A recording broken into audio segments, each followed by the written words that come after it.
3 seconds from when you just said, or probably. Oh, yeah. Hi, welcome. we're totes professionals here at Weave the Tale. Really, we were just kind of chatting about all the cool things we're going to get into tonight, as well as the amazing mysteries and why doesn't Sally have a face? All these things we're going to get into and more. But before we go do that, let's do around the table as we all sit, get our Doritos, our Mountain Dew, whatever alcoholic beverages you might have for this sort of game. I just have coffee. But let's introduce ourselves. Just out of character. Oh, Paul, that's perfect. I think we'll start with Paul with that, the very amazing glass there. Hi all, I'm Paul. Find me at PaulMarchant6 at Twitter, and you can also find me running the Asunder game on Tuesdays. That's really all I've got going on. Yeah, which is amazing. Asunder was on Kickstarter not too long ago, and perfect. I really enjoy it. All right, going down to Halfling Nick. Hi, I am Nikki, and I am at Halfling_Nick everywhere that I am on social media for. And I am a co-creator of TTRPG, and that I'll spell it in chat. Awesome sauce. Make sure to follow these people, by the way. Their Twitters are like right above their heads.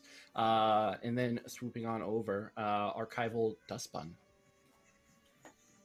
Hey, I'm Anna, also known as Archival Dust Bunny. You can find me on Twitter at Archival Dust Bunny. I stream around a couple different channels. I play Cyberpunk Red over on Guild of the Phoenix. Starting next week, we'll be playing an Animorphs-themed Blades in the Dark campaign over on Valdrin's Twitch channel, so make sure to check that out. Ooh, both amazing Twitch channels. All right, and Chaos Woods. Hi, I'm Zach.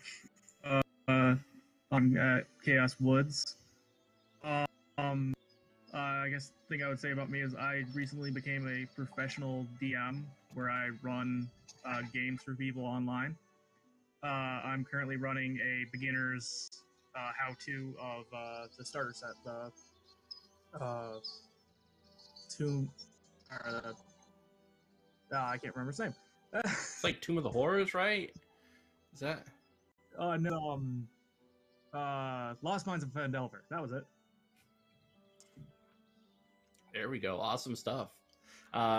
Yeah, so make sure to check all these people out. I am Penny for a Tale. You can find me, for the most part, here and on Penny for a Tale, the Twitch channel. Other than that, you can also find me on Veldrith Friday playing Coriolis.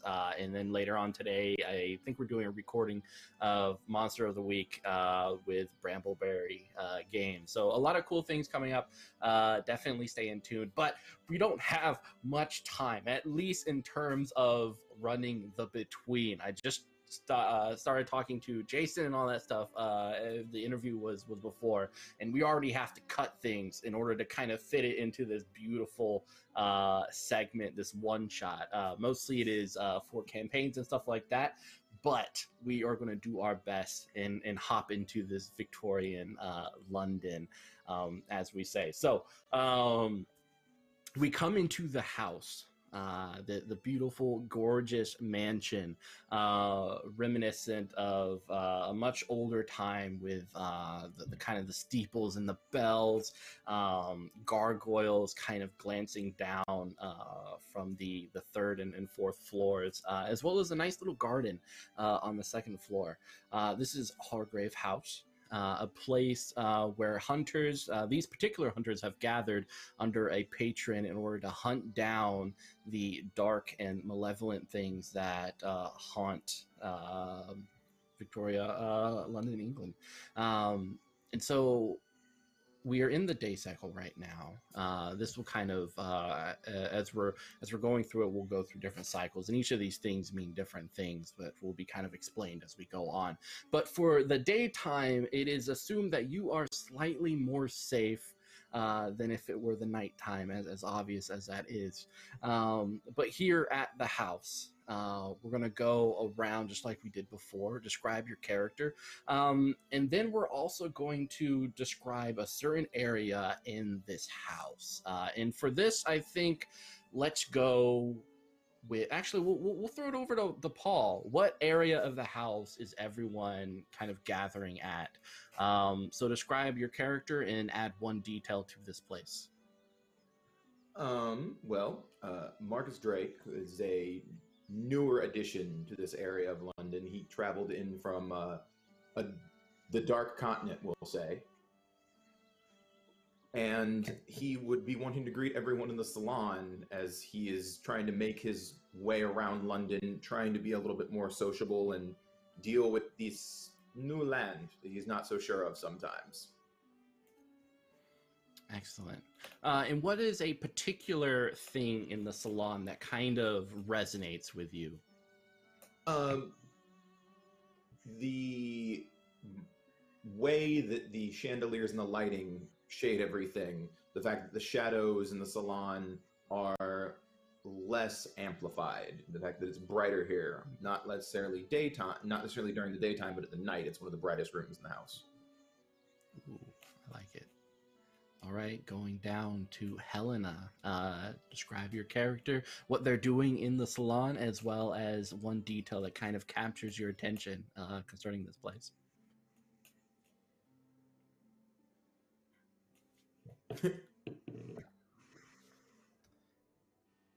Muted halfling. He's muted.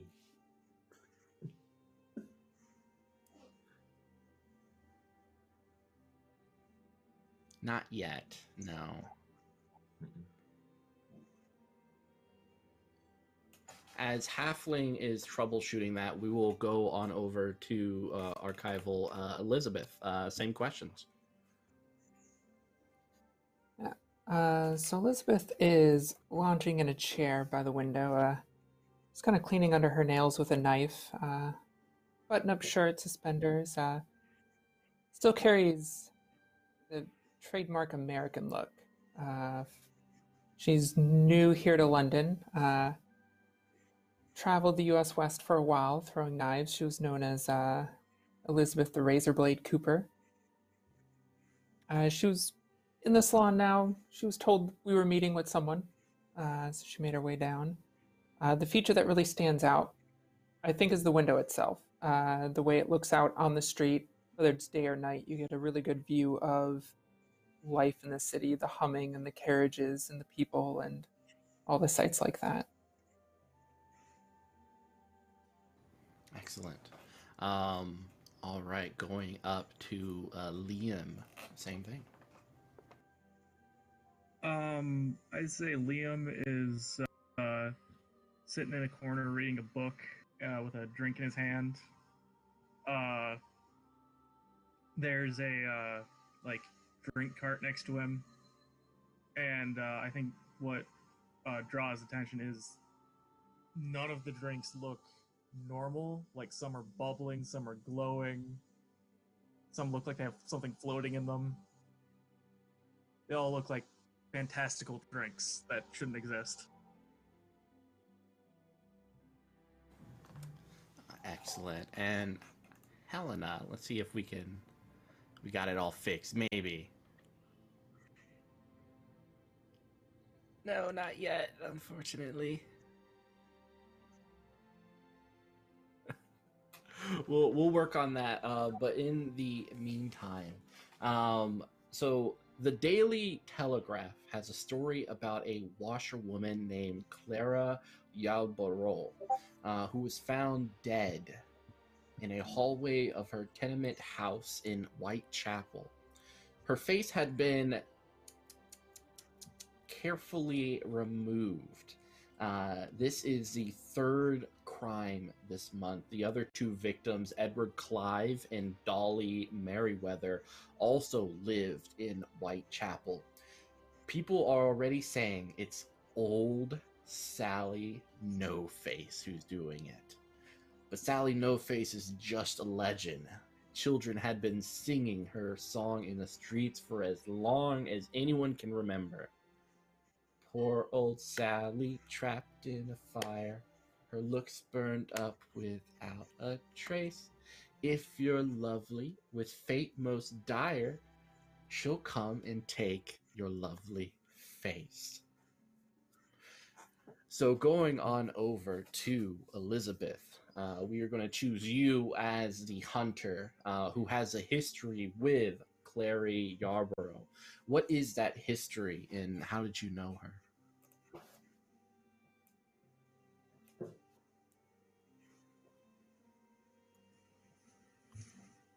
Can you hear me? Sorry, I wouldn't unmute.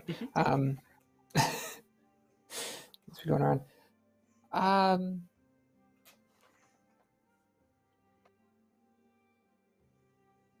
When I first arrived in London,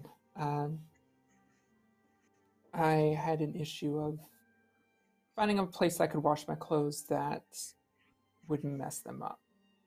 Very particular about that. Very particular about how I look. I have a certain reputation that I'm supposed to maintain. So after some searching and a few difficult trials and errors, she was the person that I settled on.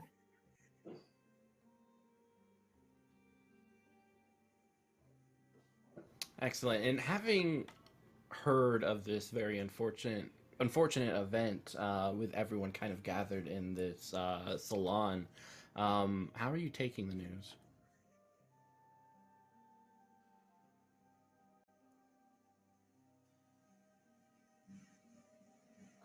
Pretty surprised. I mean, in the back of, I hate to admit it, but in the back of my mind, I'm thinking I'm going to have to find somebody else now. But also feel bad for her. Nobody deserves that. So I'm definitely listening to the conversation with attention.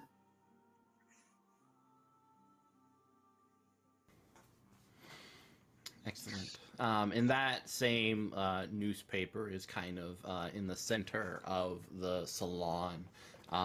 So something everyone would know.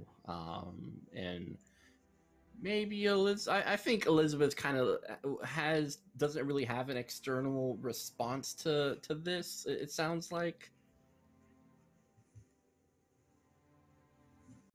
Yeah, she's playing it cool, as she usually tries to do.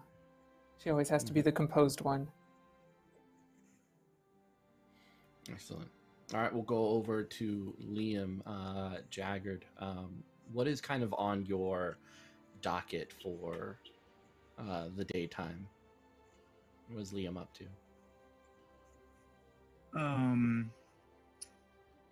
So are we like investigating the death? It sounds like it.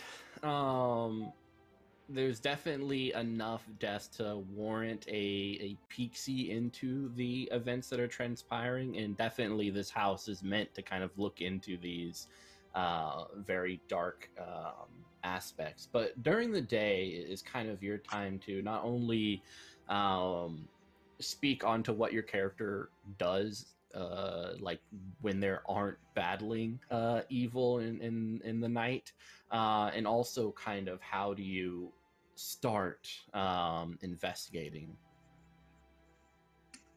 I think what Liam would do is start doing research. Like, is there a type of creature that like this the profile of? Ooh. All right, cool. Go ahead, and we're going to our first roll of the day. So like any Powered by the Apocalypse game is 2d6. You get to pick the applicable attribute or ability, and what you're doing is the information move. Okay.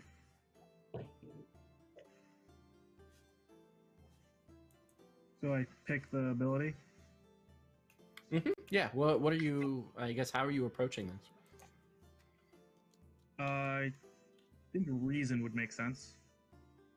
Sounds good. Like I'm doing research.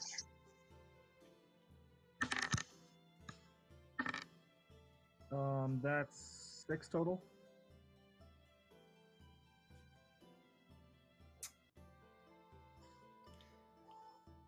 All right, cool. So 6 total obviously is a miss, unfortunately. But with most powered by Apocalypse games, we're still yeah, we're gonna continue to push on.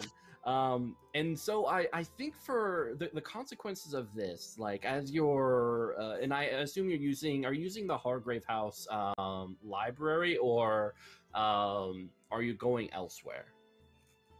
I think this would be the best place to look. Still can't hear me? Ah! We can hear you now. You can't We hear now. you! That's Yes! so weird. Oh, that is It's weird when perfect. things work better in Edge than Google Chrome. Wow. Oh, it must be a conspiracy by the Edge creators. Like, it's just something. All right, cool. So while we think about the consequences for Liam's actions research wise, let's go over to Helena and all those questions before. Bring us up to date. Okay, so Helena Bennett is one of the foremost research scientists and doctors in the London area. She recently went into early retirement, and this nobody really knows why. She just up and quit her job recently. She looks like this. And the thing that interests her in the salon is the bookshelf full of anatomy books. Excellent. All right. So before we kind of go back to the consequences of Liam, we will go over to Helena. What are you doing during this daytime?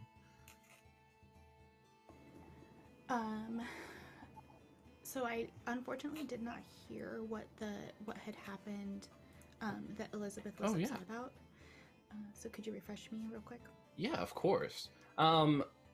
So it appears that there have been a string of murders attributed to a old folk legend named Sally No Face, who has a nice lyrical chime that goes along with this legend as well. But here in the Whitechapel area, 3 individuals have had their face carved perfectly off. The latest one being a associate of Elizabeth. Got it. And we haven't gone to see this body yet? Correct, yeah. It's kind of, you guys are, this is the daytime, the newspaper just came in. You might be enjoying some tea or early breakfast. Liam has gone off to the library. Okay. I think then that Helena would be reading about ways in which you could remove a face without destroying it and keep the blood from leaving the body, that kind of thing. So medical stuff. Excellent. Creepy medical stuff. Yeah. The ones that are normally found in books.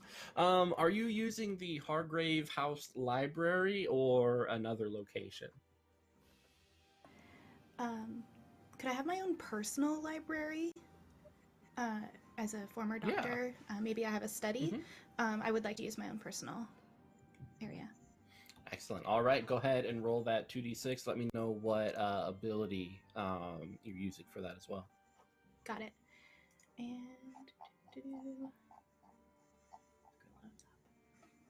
I'm going to use reason.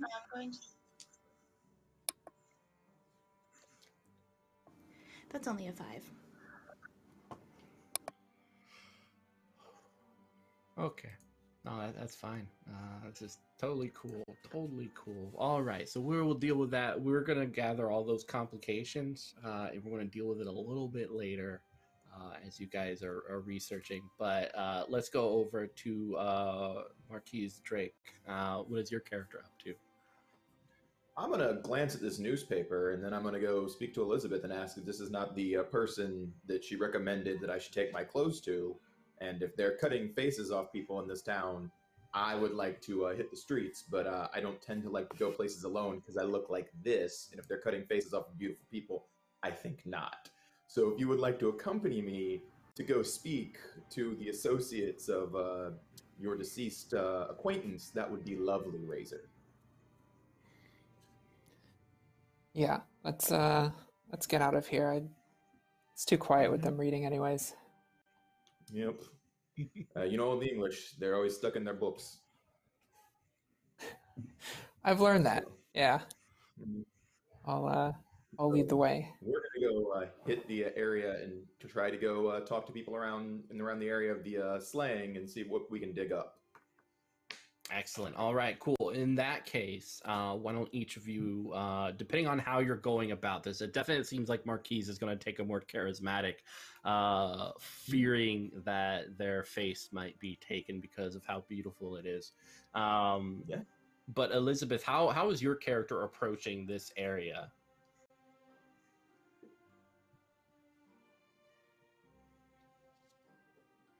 Well, I can do. I think she comes off as a bit intimidating. She's a bit tall, a little broad. So just clicked off my playbook. I think presence is that. Are we good cop, bad copping this? It sounds like Sure. it. I feel like we're good cop, bad copping this. Sounds like a plan. Mm-hmm. Oh, this is perfect.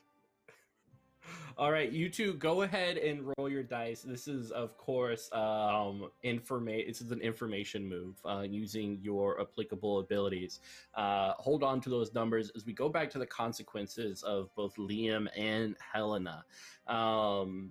So as you guys are looking over your items, each individually alone in the house right now, everyone has left you, especially in the library, like it has like the curtains and stuff blocking out the light, so you kind of reliant upon candlelight as well as other little light sources, but you get to a book, right? Each of you get to the book, and if we're like watching this on TV, the moment each of you flip over the book, you each see a little sketch of people that you know. For Liam, you see a sketch of Elizabeth.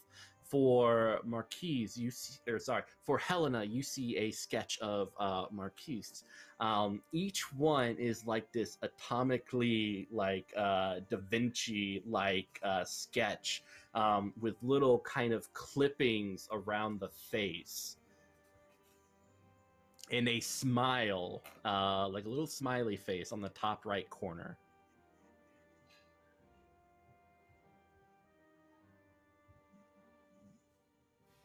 So, going back to Marquise and Elizabeth, Mm-hmm. how y'all doing? We're good. I rolled a I 12. You Elizabeth rolled a got a 12. 12? Mm-hmm. Marquise, what'd you get? I got a 7. All right. That's where all the good rolls went. It just went to Elizabeth, apparently. Yep. Awesome. So, for a 12, because a 10 to 12 is a regular hit, but a 12 is like an extra level of success. Not only do you find a clue, but you also get a mastermind clue. Obviously, the mastermind, we're not really going into that much this session because it's mostly meant for a long-form campaign, but we'll still give something for that. For the 7, you get a clue, but a complication will arise either via it or around it. So let me go grab these clues real quick. Sounds good. Excellent. And it's kind of up to you as I say the clue, how you find it and how you kind of you write the scene on how all of this comes about.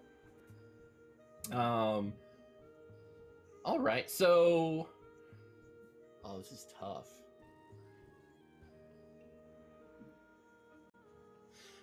So for Elizabeth, you find a receipt for several bolts of very expensive fabric, and for Marquise, you your clue is a red smudge, believed to be blood, but on closer inspection is rouge. Rouge. Yeah, I think I'm saying that right. Rouge? Yeah, rouge. Mm-hmm. All right. So for each of you, and we'll probably start with Marquise in this case. Like, how did you find this thing? And for you, like, what complication arose during this time? Sure. So the Marquis has Marcus has it's Marcus, not Marquis. I know they're spelled the same, but you know. We'll get to that. Sorry. It's totally fine. Marcus has a habit of betting socialites. He's a very Mr. Steal Your Girl since he's been in town, and the problem arises because he is basically trying to nice guy flirt his way into the situation. Notices when he first sees blood, notices it's rouge on the wall, and realizes that the person he has been flirting with is the servant of of a married person that he slept with. So she recognizes him as somebody that betted his mistress. Yeah, they're like, hey, I know that voice. Yeah, I know that voice. I've heard it whisper sweet nothings. He will quickly try to smooth talk his way out of that, if not bribe his way out if he has to. But he will recognize, like, that's not blood, that's rouge, and that is interesting and out of place here. But he'll make note of it, and if he can match it to somebody else's makeup box that he might know, it is something he would do. Excellent. So for this complication, I mean, obviously this servant is very entranced by the idea that possibly they might be able to get like a slight raise or maybe even reward for kind of providing this information of the secret lover. So they definitely seem like they are thinking of possibly turning you in. So this would be a day move, depending on how you want to approach it, and that's up to you with the ability.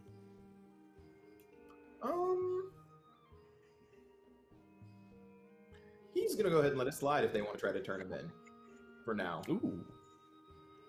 Like right. if they want to pull the trigger on that, myself and their compatriot their employer can have a conversation later. All right, cool. I'm gonna take that complication. It doesn't socially hurt him at all. It hurts. Yeah. I'm gonna take that. I'm gonna put it to the side for later. Yeah. All right, Elizabeth. How did you come across your clue? Yeah. So a receipt for bolts of expensive fabric. I feel like I probably would have found that where she worked. So with my composure, just kind of pretending I'm supposed to be there, despite the police being there, despite the other workers being there. Nobody really questions me. I just kind of walk in, do what I'm trying to do. I've learned that in London, if they don't have to talk to the American, they don't. So just going in and starting to rifle around, and I find that tucked underneath a couple of books, crumpled up. And I glance at it and toss it to the side at first, and then stop because it's a very weird thing for her to have this expensive fabric, well beyond her means. So I pocket it and look around a bit more, and then kind of casually walk out. Yeah. And how American does Elizabeth look? Fairly American. She carries that sort of stereotypical Wild West look. She traveled in a show for a while through the Wild West. So she carries that kind of character look with her to London, which just exasperates things. And she doesn't hide it. Yeah. She doesn't hide her accent or anything like that. She doesn't mind standing out. Yeah, and definitely that that playbook, you can think of who that was in the Penny Dreadful, which is this kind of is based off of, as well as like League of Extraordinary Gentlemen. Both of those. Yeah, absolutely. Perfect for that. All right, cool. So yeah, you guys have a decent amount of time working your way through the streets and such. Coming back to the Hargrave House, we are coming to the dusk. So if there's anything on your playbooks or anything that say you need to deal with, let me know. Otherwise, each of you guys are once again going to kind of paint a scene about where you guys will be gathering and kind of what unique thing is in that scene as we continue to kind of build this Hargrave House. And so since we had Paul do it before, let's have Halfling start us off. Like where is everyone gathering, and then what's that kind of unique thing that brings your attention? I think that we are gathering in the dining room for afternoon tea or high tea. And what I particularly like about this room is how sterile it is. I like how clean it is. It's not very lavishly decorated. Perfect. All right, Elizabeth?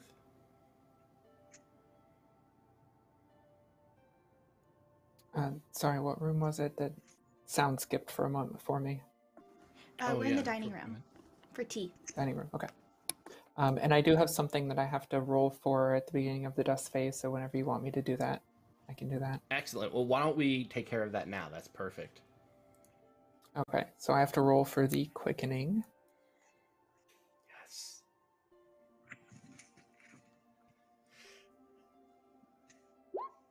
Oh no.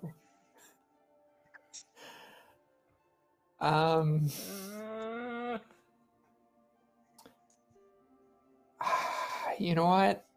I really don't want the negative effects of this.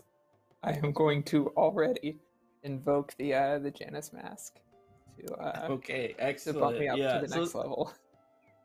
The Janus mask is a really unique mechanic where you can you kind of look at altering timelines where and for this case I encourage you to kind of play out the scene where you failed, but obviously that's not what we're going with moving forward. So before we kind of go into what happens in the better timeline where you get that higher up success, what would have happened in this timeline for this particular thing? A 7. I just barely keep my curse in check, which takes a lot of energy and drains me physically. I think at some point during the night it would cause me to make a mistake, to slip on a ledge or miss grabbing something, probably end up falling to my death. All Gaston-like as you reach out, falling onto the London Don't streets quite have below. the strength to hold it. Yeah. All right, cool. But you're using the Janus mask, which is amazing. Pushing that hit with a complication, right, to a full hit, correct? Yes. It bumps it up to a full hit. So I'm actually, instead of drained, my body is stronger and faster. And I keep it in check. So I roll with advantage when taking actions that use vitality until the next dawn. Yeah, excellent. All right, so what's the unique thing for this dining room?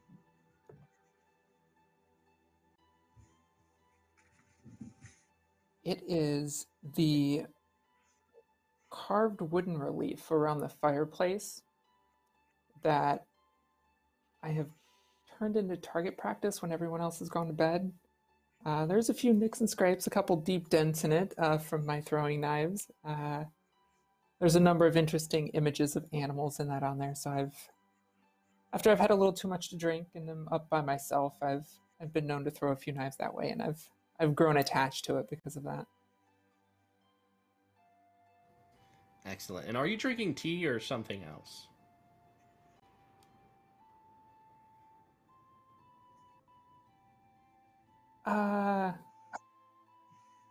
It's dusk. We're probably going to go out and do something dangerous. I'm probably having a little whiskey. Just help keep me settled. Excellent. All right, going on up to Liam. Go ahead.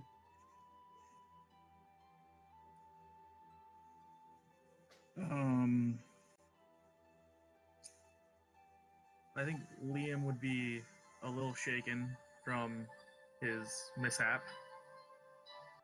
He has experience with dark things, and he doesn't like it when they pay attention to him.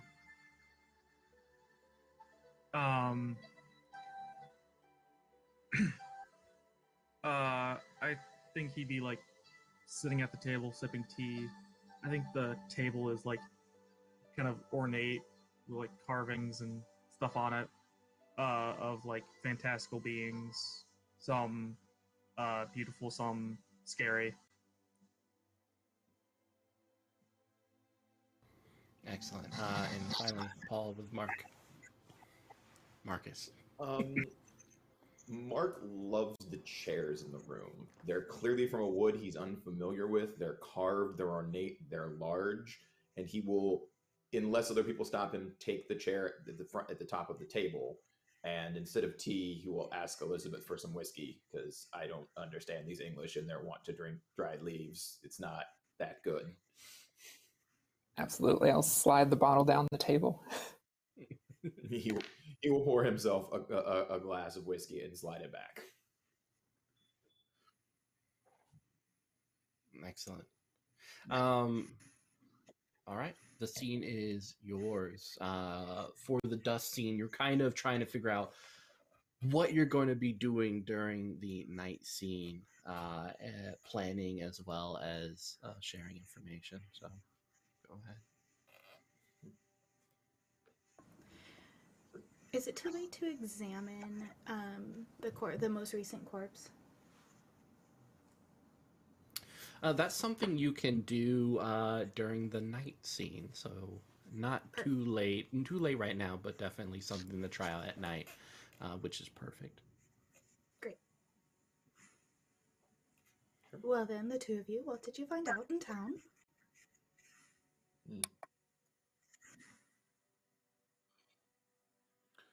I found a receipt. Go ahead. Sorry. Razor. No, go ahead, Razor. I wait for you. Found a receipt for some expensive fabric that she had and where she was working, which doesn't make any sense. I mean, with what she was making, she couldn't afford fabric like this. So I don't know. It was dropped off, something she was supposed to wash, but then why would she have the receipt? Seems like a clue, but I don't know where it leads.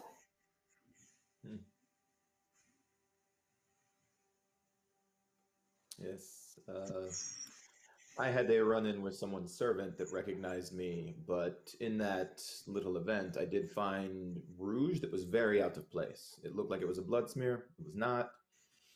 It was someone's makeup kit. I'm not very familiar with the particular brand. Did you all find anything interesting in the libraries? I'm not sure you want to know, if I'm being honest with you.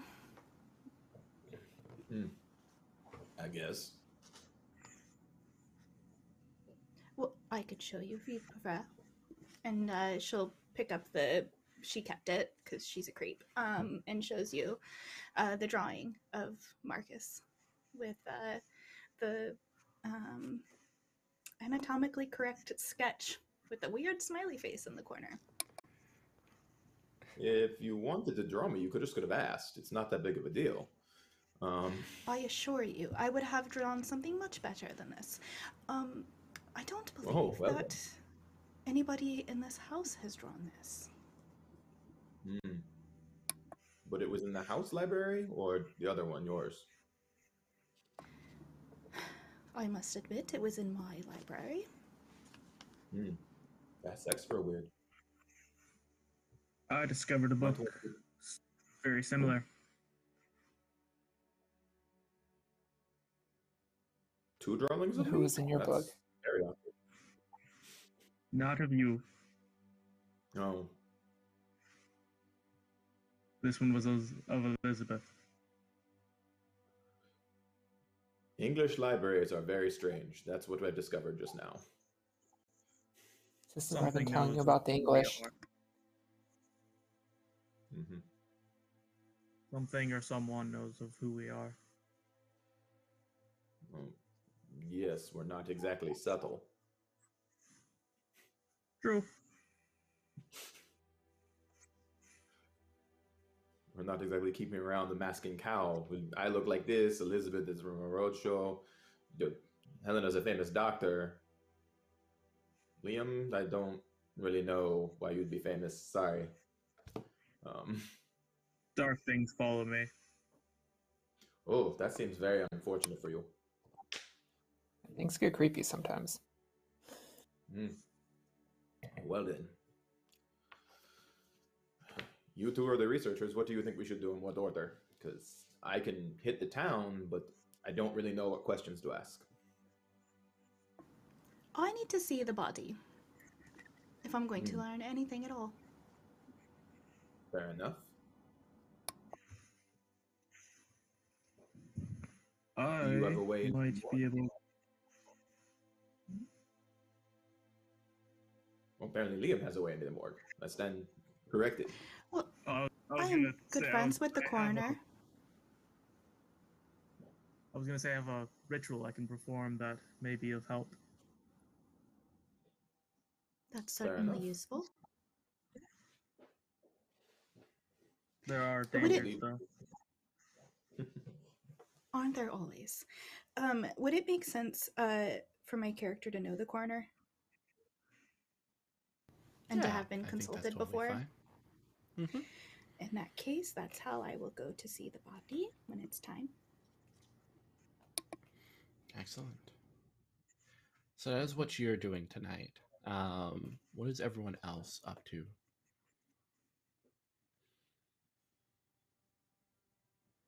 Liam's got a ritual. She's going to see the coroner. Leaves Razor and I to go off adventuring again and get into trouble. That's all I heard. So the question Sounds is, like a do night. want Maybe to we could go- poke around some more. Yeah, do we want to go poke around or we want to go try to social around? Because you have a receipt, which means we could go to the receipt. Who is the receipt for another fabric? It's for the fabric, so it would tell you what store it's from, correct? Who they acquired it from? Yeah, I'll say yeah. Is it like a high-end, super like super high-end place where like the owner is going to be somewhere socializing during the night, or is it a situation of it's probably a place that'd be easier to possibly go to itself? What do you think? Go ahead and write it. Okay. In that case, my go-to would be let's do a B&E because that sounds more up Elizabeth's alley than Yeah, I'm down for that. So I'm happy to accompany Razor to go do a B&E. I will go to my personal room first and acquire a short spear with markings on it that probably I'm the only one that can read. So excellent. All right. So before we head, clothes. Before we head into the night scene, the Janus mask was used. So the Janus mask for this threat elicits a response or a flashback that each person must go through. So while you guys are kind of going to your locations, spreading out for the night, this is the prompt. Think about a time in your past when you felt truly beautiful. So that will be the flashback. Who would like to go first? I can. That's fine. Perfect. So Marcus, as he's known now, flashes back to a scene of him on a wide open plain, clearly years ago, probably before several other people are born, if they can know the time period, where he is posing next to what appears to be probably another member of his tribe as they carve a statue of him. He's there in classic tribal garb, a white and brown shield on one arm and a short spear in his other hand. He's wearing his like loincloth, and he is being the statue's being carved.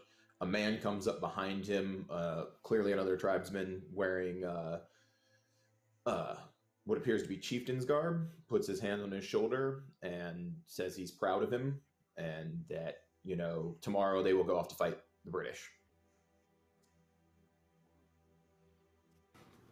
And what made this moment, what made you think about this while you're walking with Elizabeth?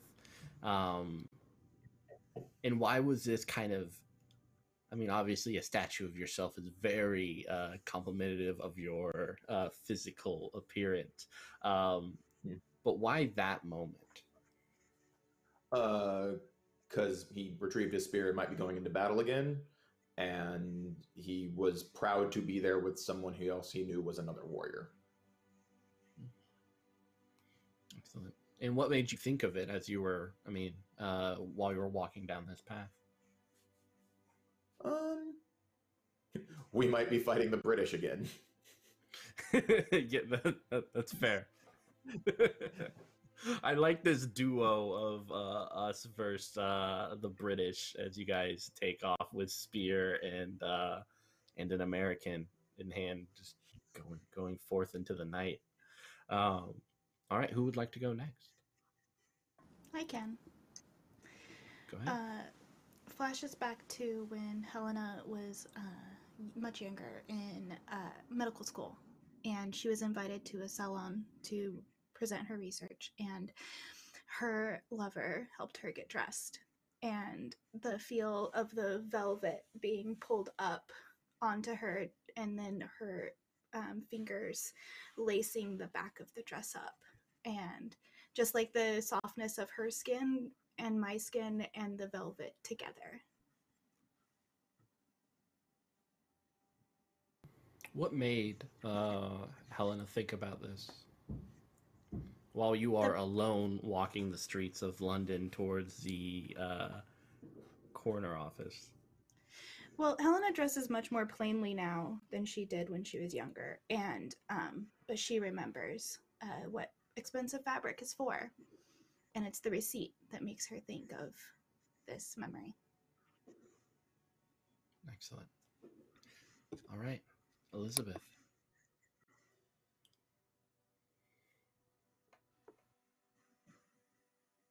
For Elizabeth, it was maybe 5 years ago or so. She's on a train. She's on a train heading west. She's dressed fairly similar to how she is now. The kind of button-up shirt, the suspenders, maybe a little more makeup than she's wearing now. Sitting in the bar car of the train, talking with people, and it just seems like a very normal night. That's what stands out for her.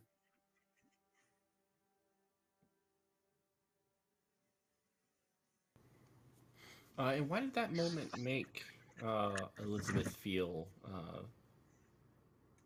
the most beautiful? It was the lack of stairs. The people in Chicago knew her, had their own opinions about whether or not she should be in dresses, whether or not she could do what she wanted to, how they should refer to her. Yeah. A lot of whispers about, is that a guy? Who is that? Isn't that the Cooper's son? All of that. And those whispers are gone here. Those stares are gone here. And it's just a normal night. Nobody here knows her. They're treating her just for being her. Yeah. Excellent. Liam. Liam flashes back to a time before he accepted the dark parts of himself, the things that follow him, things he sees. One day he goes to perform a ritual to potentially connect more with them, see if he could be more accepted. And after he was done, he noticed one of his eyes had turned completely red from its normal blue. And looking into the mirror, all he could think was, this is the true me.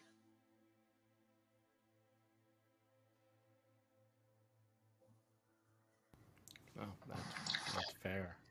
And what makes you think of it as you're staying at the house by yourself, Actually, the enacting ritual some... involves me walking the streets. Oh, okay. Perfect. All right. And Cool. probably why I'm thinking of this is because I am literally like beckoning darkness to me as I do this, like I did all those years ago. Excellent. So we'll go over with the Janus mask resolved. We are introducing the unseen, which is one of the things I'm very excited about introducing. The unseen, for those who don't know, is kind of a scene that runs parallel as these events unfold that don't really have anything to do with our personal stories that we're telling right here, but mostly serves as kind of this look into the darkness of London and allows you to kind of intermingle themes in between it. So I have picked out a lovely unseen, which will be... Oh, this is perfect. All right, which will be the bitter end. And for this, I am going to copy and paste it into our Discord for everyone to see.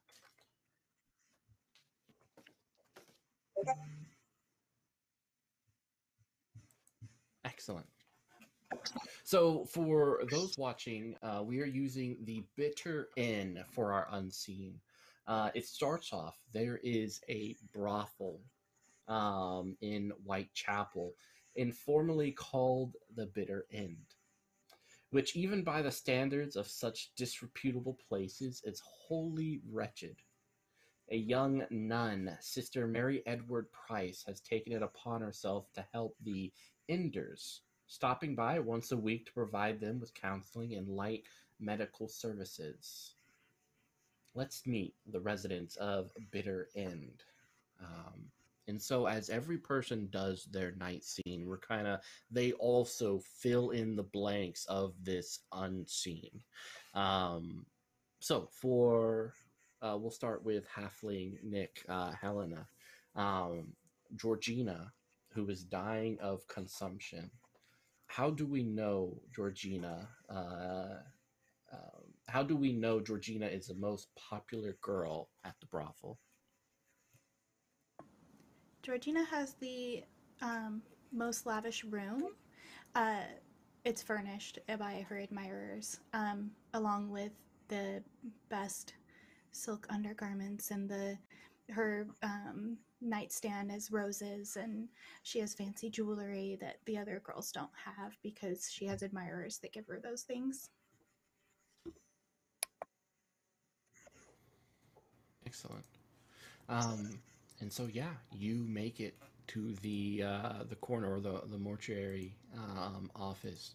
The person you are wanting to chat with, who you do know, is Peter Jacobson, a mortuary worker, kind of a dingy white coat, always sweaty, but appears somewhat young. He takes his job very seriously. I feel like maybe Elizabeth or Marcus have kind of come and tried to make a joke, but it just kind of way over the head. So takes her job very seriously, but is easily swayed by several things. So you kind of see him working at his desk through the windows, a candle placed right next to it as he's kind of looking at a book and writing in it.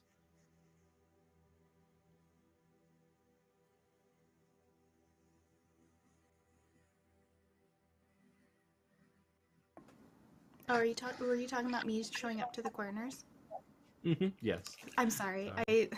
ADHD brain, I spaced out for... I heard everything you It's said, cool. but didn't process. No, it's totally fine. Okay, so I'm going to knock on the side of the door jamb and just let myself in. And what was his name? Yeah, his name is Peter Jacobson, and he immediately kind of pops off of his chair with his unexpected noise. You can already see like the sweat forming around his brow as he kind of peers at you with those like very thick glasses. I'm sorry. Did I startle you, darling? A little bump in the night. Oh, just Lady Bennett. Sorry. Please close the door. There's a bit of a draft coming in. I was not expecting you, but I can prepare tea. I've had my tea. This is fine. And Helena is fine as well.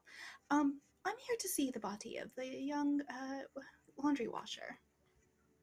And then I'll close the door behind me. The Claire Yarborough, yes? Yes. All right.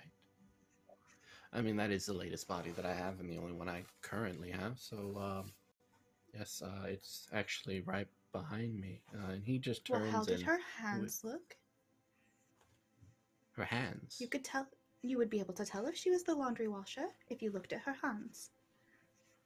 I don't.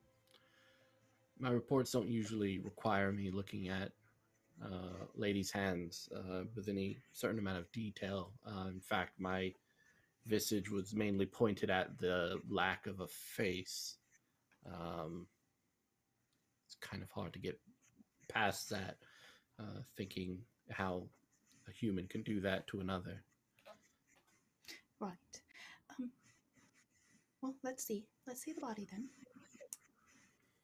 And he goes over to the table where it's like this white cloth draped over a humanoid-like figure, and just kind of pulls it off the table, revealing a naked woman with dirty blonde hair and no face, just kind of this circular empty space with just flesh and bone. Great. So she's going to put her glasses on and take out a notebook and a pencil. And I have a move called Beneath the Skin. When you examine a That's corpse, appropriate. you may ask... I should have used this earlier. When you examine a corpse, you may ask the keeper two of the following. How did this person die? I have a feeling I already know that. What would an untrained eye overlook here? Excellent. So both questions are very much valid. For this move, I'm sorry. need to roll for it. No, but I'm not asking the first one. I'm skipping that one because I have one more that I will okay, ask. got it. Yeah. Excellent. All right, so what was your second question again? My second question is... Okay, we'll go with the first one, and I'll let you answer that, and then we'll do the second thing. What would an untrained eye overlook here? Yeah, looking down, you realize that the...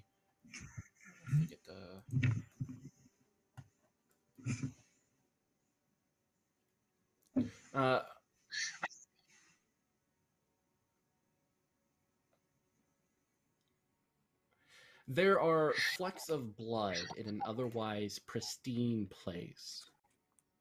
And I'll let you decide what place that is as you're examining the body.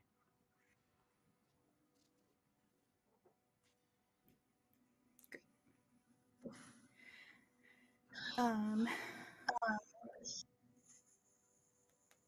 let's say because she was particularly interested in examining her hands to make sure this is the washer, the laundry washer, that it's there. That would normally be maybe cracked skin, but very clean skin is flecked with blood. Excellent. Yeah. Perfect. My second question is, can I take a body part for the child without anyone noticing? So you want to know if you could take a body part? For my child. Yes. Peter is kind of occupied. You guys have known each other for a long time, so he doesn't like glance over you while you're performing this thing. And really, this is very like gross stuff to be doing at night. And he seems kind of jumpy, so he is completely focused on this book that he's writing in. So, you have a knife or a pair of scissors, however you wish to take whatever object you want, but it is up to you.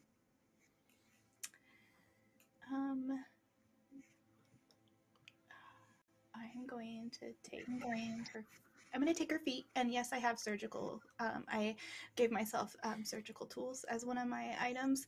So yes, I'm going to take the feet, both of them,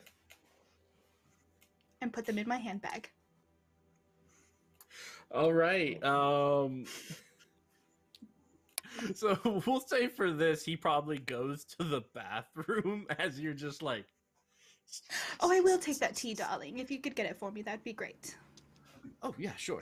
And he like goes over to the kitchen area, and you hear like the banging of pots and stuff as you begin to saw off this woman's feet. And you're taking both feet? Yes, it says feet. I take both. All right, cool. Yep. So we'll scoot on over to someone else. I think for this, does your moves specifically say you get said feat, or do you need to? It feels like I need to impose a roll for this very well, weird scene. You said yes, so I don't have to roll. If you had said no, that I couldn't do it without someone looking, I would have to roll. But because you said yes, I was not going to tell you. Oh, that's perfect. But because you said yes, I don't have to roll. I love that. That's part of the sheet. That's perfect. All right. So are you heading out soon afterwards? Oh yes. Or are you gonna wait? Yeah. Oh, I did ask him to go make me tea. I don't care about that. I'm gonna go. I'm gonna leave. Yeah. Before he even gets back with the tea, I leave. Yeah, leaving outside, going to the bloody feet. Okay, hopping on over to Liam. You're as we're kind of going back to this unseen. For you, your kind of paint the scene prompt is Nanette is a sweet-natured and petite woman. How do we know Nanette is doing this because she has no other choice? I would say she's in her home currently, and then there's men banging on the door, yelling things like, "We want our money."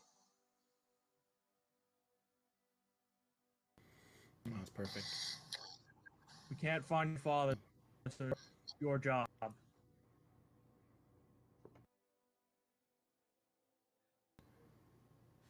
All right. So you're doing your ritual. What does this look like for you? It's called a beacon in the dark.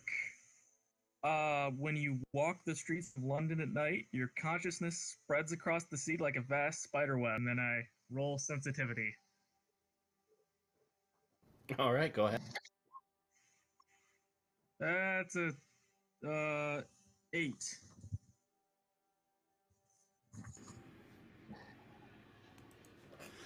Ooh, an 8. All right. So what does your playbook say that happens in this case? On a hit, You're immediately confronted by a threat or personalized danger related to the threat. You may ask them 2 questions on the list below. They do not answer directly, but rather in a form of a clue. All right. So this was a hit with complications. And what playbook are you using again? The vessel. The vessel. All right, let me throw on down to it.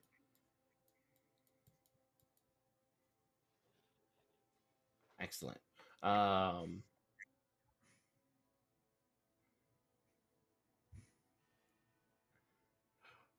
All right.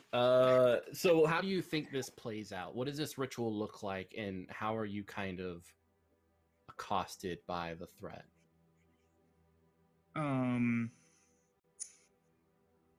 I'd say it starts with me walking through the streets at night with my cane, and I like go into almost a meditative state, and I sense things around me further distances, like almost like literally like a beacon to things unseen. And then eventually, as I'm walking, a street light in front of me goes out, and something seems to emerge from the darkness ahead of me. Yeah, you can kind of see or really hear the cracking of bones as this thing shifts and twists, kind of stepping forward to you, almost like a shambling corpse, with elbows and kneecaps not moving the way that they normally move. It's very odd and atomically incorrect, but you do get to ask 2 questions and have the answers either provided by this thing or via clues. So what are those? My first question would be, where is your lair?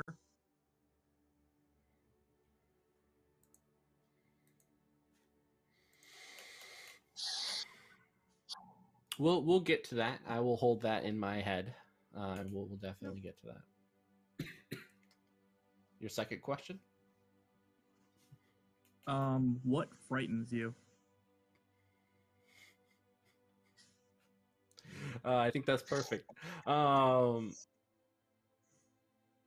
don't you come up with what frightens it? What do you think would frighten it?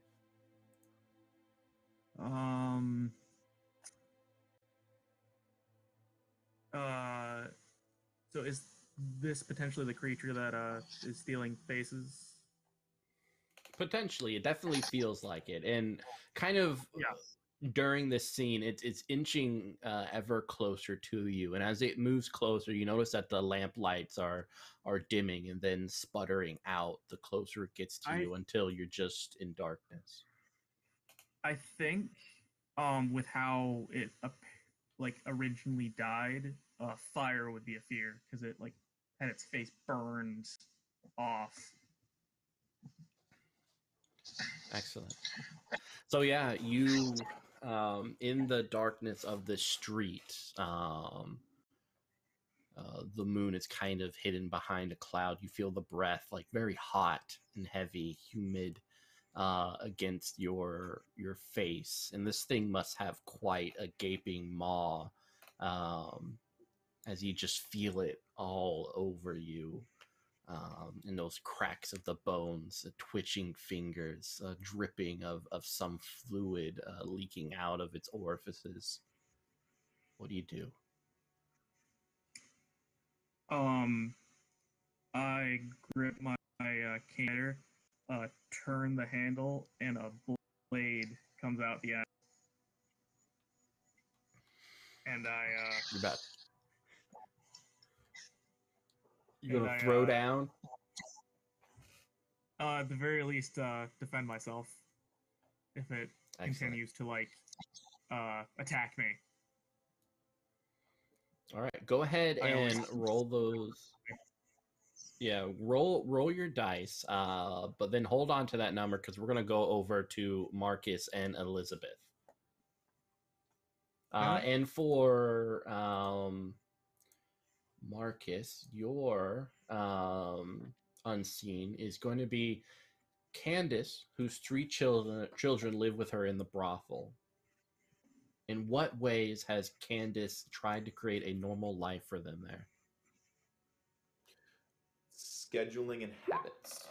She makes sure her children are helping out in the kitchen or cleaning bathrooms or always working or doing something that's keeping them with a sense of normality. Candace makes sure that the other girls treat her children as part of the community and children, not as workers or servants, and make sure that her children has what she can provide for them as best she can for a sense of normality. Very big on the let's cook, let's clean, let's do all the things that make children that let's play in this area or that area. Keeps them from directly seeing the worst parts of the brothel, but does so through forming positive habits. Excellent. All right. So where are you two off to? We're off to the address on the receipt, if I remember correctly. Mm-hmm. Yeah. I bet Helena and Liam are having a boring night. Let's go do something fun. Yep. Yeah, their nights are super chill. Playing footsie under the table. But yeah, we're gonna head to where this sets of bolts fabric are, and we're gonna check out this location and see if there are first night guards around, and then looking around to see if we just need to break in or what's going on. Yeah, so this tailor is owned by a Vittorio Clemenza, a balding individual with pristine white shirt, supple hands. And he's one of the more popular tailors among the Begravia set. He has an eye for all the modern fashion and works with some of the more luxurious fabrics and such. And so you do see his little corner store with the light still on. He seems to be entertaining several people in a very, very, very, very free environment, it looks like. This is a complication. No, it's not. We can just join the party. Get introduced around. Lead the way. Not a problem. Marcus will turn down his more stealthy-looking attire to make it look a little bit more presentable, and hide the spear inside of his cloak. I will peek inside the window. What does the clientele look like?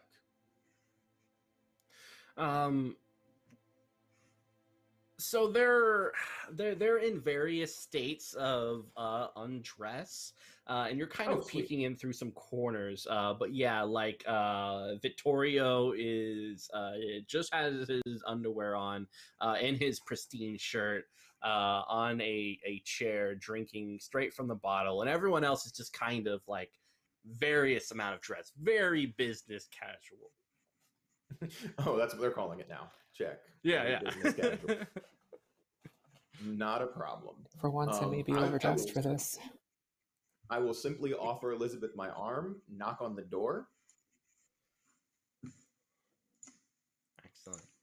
Yeah, so the door opens up and someone kind of like hiccups and has like this very lovely floral top on. This man has like a very gray beard, receding hairline and everything, and very kind of like these very dull blue confused eyes as he gazes at you and says, "Sweet. So as an undeniable, I took as my extra move Giveth. If you're unfamiliar with it, it's silly. It basically makes a side character somebody who worships me. They basically become auto minion number 36. I am just going to use it on the guy who opens the door and basically be like, I'm here. I expect to be introduced around. AKA, I'm more important in this gathering. He clearly is going to make sure we are important in this gathering. And we're going to use that to get us in there. It does do a thing on my reflection, which I have marked on my sheet. But we're just going to immediately just turn him into my dude. he's a worshiper. I have him slightly debase himself and denote the fact that I'm awesome, and then I'm going to have him show us around to his new friend. His friends are now my friends. Yeah, he basically, upon seeing your visage, bows down and on both knees kisses your hands in a gesture of a very drunken submission. Wait, he's like, get up. Oh, I need to be introduced to Lord your friends. Drake. Oh, it's so wonderful to have you here. Yes. All right. Please place your pants or shirt upon the desk or however you want.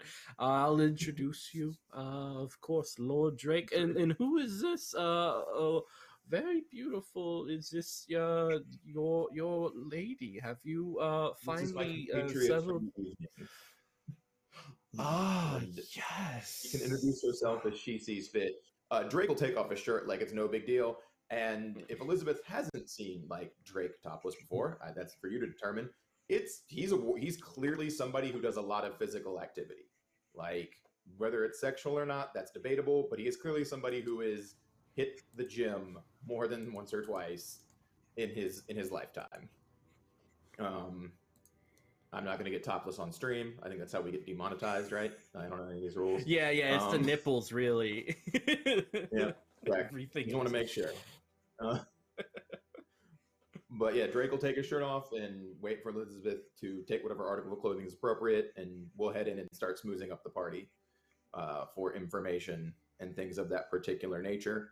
I will not yet demand a clue. I can demand information, which is a form of a clue at your discretion, but I will wait to smooth up the party guests and try to socialize our way through this various states of debauchery that are going on around us. I also make sure to have the best liquor. Wherever we go, I make sure the liquor comes to us so that Elizabeth can have the liquor that Elizabeth likes that is available at said party. So we're shifting over, Elizabeth, back to that unseen as this scene is set before you. So for you at this bitter end brothel, Mabel, who has gotten a bit long in the tooth, what does Mabel try to do to keep up with the younger girls at this brothel?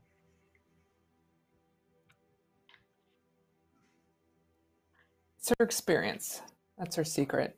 She understands that it's being in a place like this is more than just about the body. It's more than just about the physical. There's a companionship you have to offer, an understanding you have to offer. And that's something that a lot of the younger girls just don't understand yet. They haven't learned that yet. And that's her advantage. That's how she stays in the game, continues to do well for herself. Excellent. And yeah, this individual who's wholly enraptured by Lord Drake addresses you in a very similar manner. Do you provide your name, or what name do you provide, Elizabeth? Elizabeth. Just Elizabeth. Yes. Oh, we have... Do I hear a slight scent of an accent? Yes. You're definitely astute. Yes.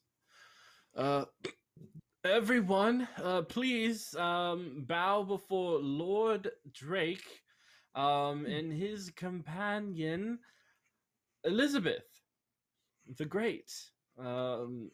Everyone welcome them. And everyone's pretty like hammered, so there's kind of very sporadic clapping and even a woohoo from someone far off in a pile of clothes and alcohol. I have so many questions about you. Like I said, not hard to get introduced to parties. We can cover the questions later. But yes. I will head in. Yep.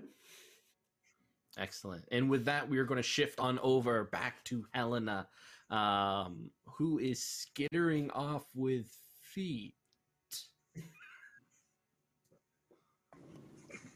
I have feet for my child. Yeah, I'm gonna head back to the Hargrave House, and to my laboratory in the basement. My secret laboratory in the basement. What does this place look like? And what does it smell like? It's very sterile, and it smells like formaldehyde, and it's very cold. I keep a steady supply of ice coming down here so that my parts don't go bad as quickly. And the door is a very heavy lead door with lots of locks, and yeah, that's it. Excellent. And I gotta ask, what are you doing with the feet? I am going to place the feet. I have what looks like the cleanest version of a ceremonial slab that you could have in a place like this. It's not as sterile as like the metal tables you would see in like a coroner's office or the morgue. It's more like it's more decorative, made from marble. Just saw your message in chat. But yeah, so it's who needs a background check when you're quite famous? And so yeah, so so I've got a marble slab, and I put the feet at the one end of that, toes up, and then I use pins to make sure they stay that way. Excellent. Perfect. All right, swooping back over to Liam. You take out your sword. Go ahead and make you're using the night move. God be with you.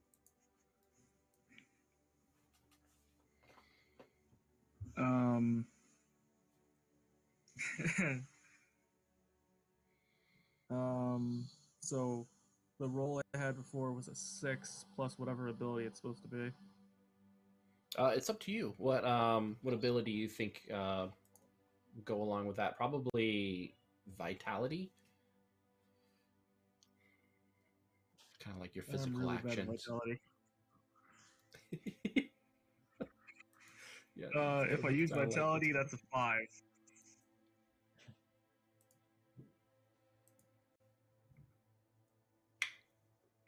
All right.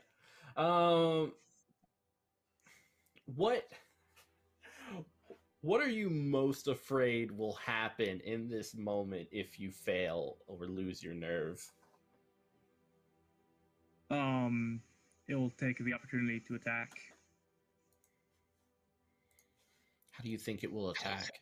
What areas do you think it will go for? What will it do first? Or will it take you alive and sweaty into its lair? Or will it deal with you right here and now?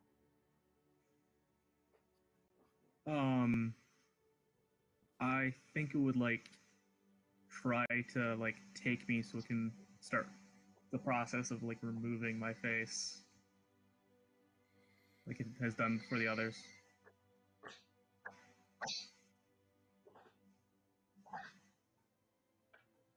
All right, cool. Everything goes black.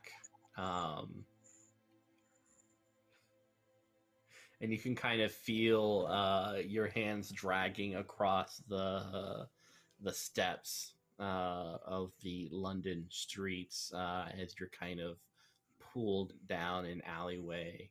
You feel a little dampness to the side of your temple as you're being dragged away. But someone's having a good time, and let's go over to their good time. Marcus and Elizabeth.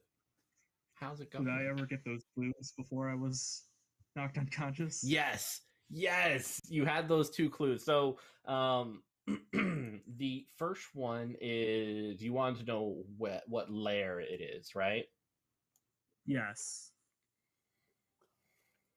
So this clue for this is the smell of expensive perfume in kind of this unusual place. It's kind of dark and wet, but has a very lovely smell to it. And yeah, I think that was the only pending one. The other one you answered yourself, fire being its weakness. Yeah. Can I say I probably would have told people that if I'm not back by morning, something has gone wrong? Yeah. You're like, I'm going to be a dark... Yeah. I know the dangers of this, so I would be, like, contingencies. Yeah, definitely. And for the fire, what happens to kind of give you that clue as you're being dragged around by this thing? Probably, like, a feeling of heat and the smell of smoke. Or, like, burning flesh, because that's, like, why they're afraid. Excellent. All right, perfect. So, yeah, for... you did great. Helena, you would definitely, coming home, realize that Liam is probably not doing well just because he probably should have returned by now. It takes some time to saw off feet. And so you've been gone for some time, especially after going across town and visiting the mortuary. But yeah, Liam is not home yet. But yes, back to the debauchery. Marcus, Elizabeth.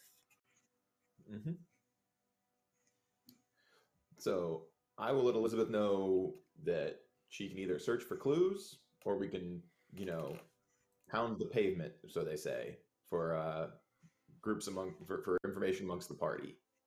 I'm happy to do the first one if Elizabeth wants to search the house, or she's happy to join me in taking part in the debauchery. Marcus will spend a lot of time drinking, but not drinking, smoozing, talking these people up, or even causing enough of a distraction that Elizabeth can slip away to get into the storeroom, stockroom, or even look for seats. But he's happy to share the socializing fun with Elizabeth if that is what Elizabeth would like to do. Try to stay away from parties like this, I think. It can cause a distraction for me. I'll try and slip to the back. Good. Okay, cool. Marcus will cause a distraction basically by starting to lead everybody in song loudly and drunk and basically causing a giant everyone focus on me moment, so that Elizabeth can slip away and get into the back and look for things. Would you like me to roll for that, or? Yeah, let's do it. Let's see how the dice like me. So for the night one, I should have done this before for it, but it kind of worked out. When you're doing this, what are you afraid will happen if you fail or lose your nerve in this case? That this is like his prime element, so I guess the biggest fear is that the rumor will get out that he's not as virile, and it'll hurt his reputation as being a virile lover if it gets out, if it's a bad party. That's the only thing he'd be afraid of in this particular situation that would hurt his reputation. I did roll a 12 though, so it's probably not going to hurt my reputation. Yeah, it's let's see what extra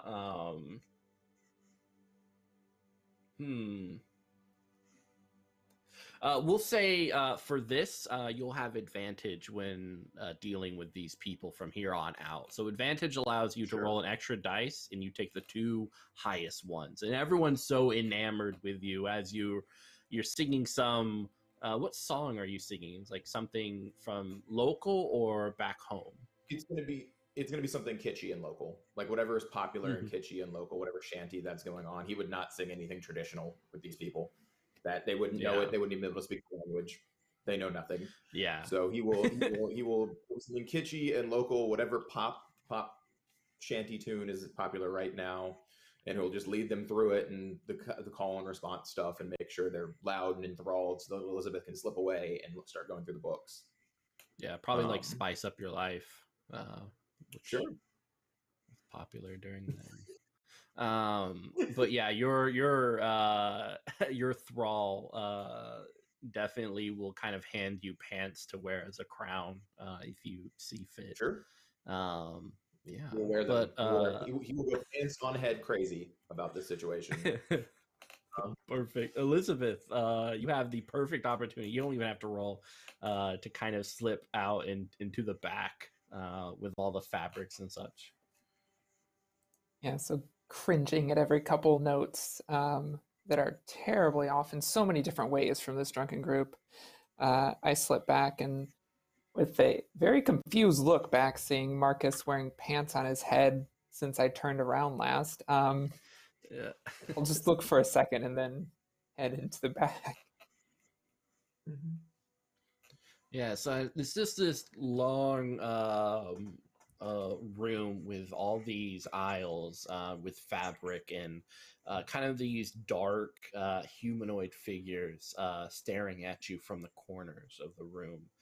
There's only a few windows, or kind of like those basement windows, slivers of light pouring in that kind of give deep shadows to the place.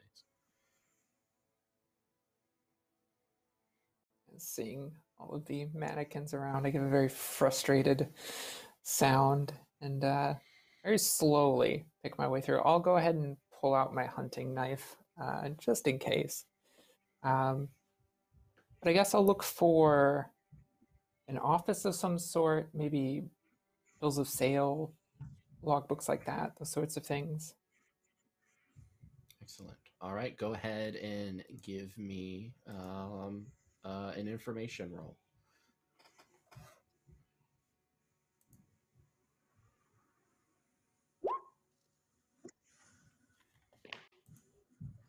Ooh.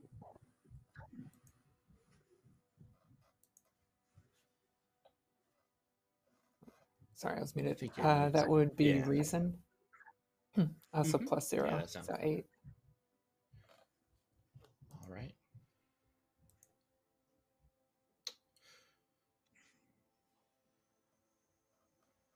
So the clue that you find here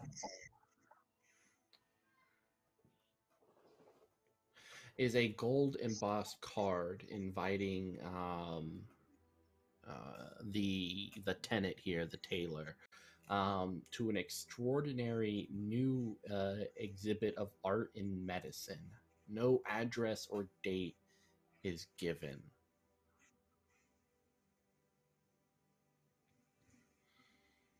And as you're kind of like moving forward to pick up this thing kind of left on a table, you hear the creaking of the door being closed.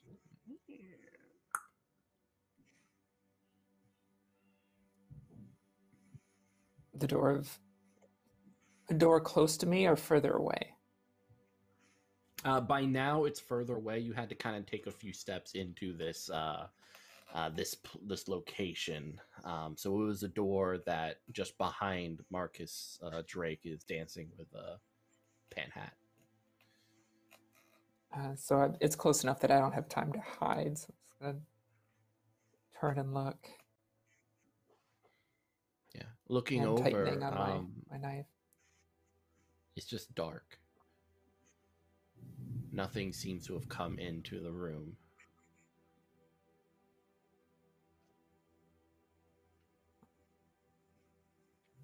I'm gonna kind of reach behind me and grab the card and slide it into a pocket. Were all of the mannequins where they were when I came in? When you came in, how many did you count? Give me a number. Probably 4, I think. Yeah, you only see it's 3. A nice right creepy now. amount. Oh, Yeah, great. 4 is it's a very creepy number. Yeah, but you only see 3 right now. Okay.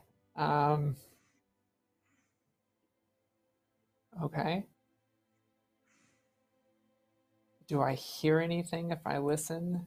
Is there any movement anywhere?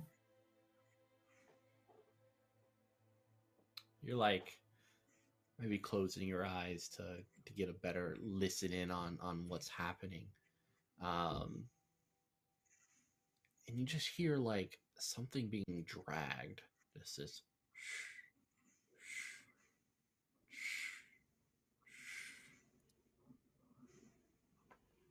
Being an impulsive person, I am going to, with my free hand, throw one of my throwing knives in that direction.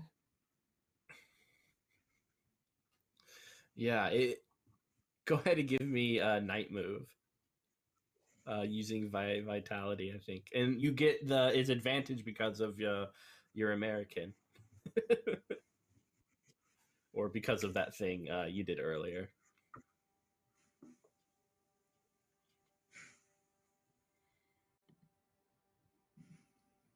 So I roll 3, right? Mm-hmm. Yeah, take the 2 highest.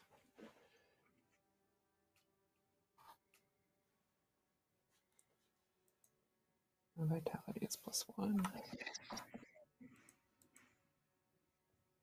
Ooh. Yeah, 7. Perfect. So that would be 12 total.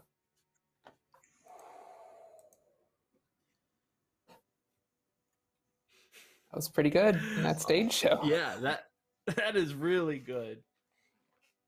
It's so kind of like with instinct. Your hand goes to the blade, throws right into the dark of this place, and you hear a wet sound as it kind of goes right into something. There's kind of this scampering and almost a like heavy breathing noise as something scuttles around in the dark, supposedly on all fours. But you see like this lump of something on the ground right above where you threw this dagger.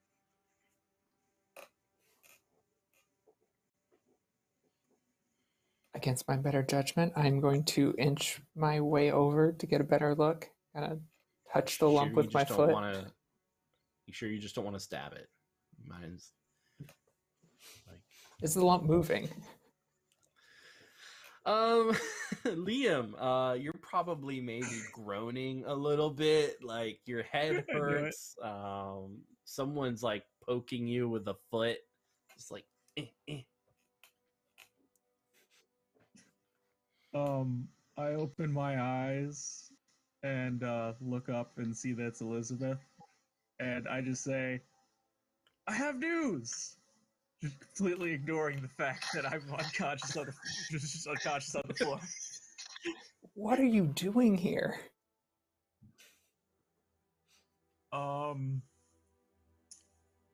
I found the creature and it found me.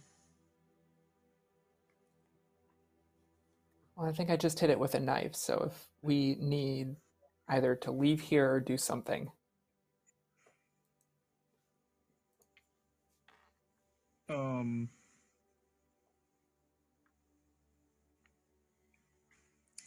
I don't know how much help I would be currently. Just hang on a second. I'm going to go back. I'm going to go back over to the door and open it just a little bit to see if I can see Marcus without anybody else looking at me, and if so, I want to frantically motion him in. Yeah, like it's almost like an Eldritch summoning circle as everyone is just kind of around Marcus Drake with his hat, each one on their knees, just kind of like dancing to the sound of Marcus's voice. Do I see Elizabeth open the door? Yeah. I like to think I take a peek and just am like, "You're having a lot better time than I have." Yeah, and there's like blood like flowing down your like temple. Don't look out there. Watch my back.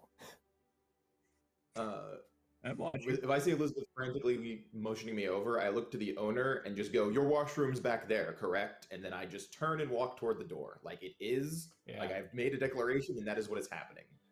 Yeah, he's like, "Yeah, I guess so. Bye." Okay. Just kind of flops down the pile of clothes. Yep. I immediately walk back there. Yeah. I'm pretty sure Liam has. Well, I guess Liam has seen me anatomically drawn correctly, but yes. So there you go. The picture is a little bit not as ripped, but he's fairly ripped. So he comes back. Yeah, and it's only like a 6-pack on the picture. It's like 8 rally, here. it's like It's an 8. vitality 2. Yeah. Vitality 2. He's a little ripped. He steps in, looks, and cocks an eyebrow at Liam. Is Liam up on his feet yet, or is he a heap on the floor Yes. still? I'm up. Okay. What are you doing here?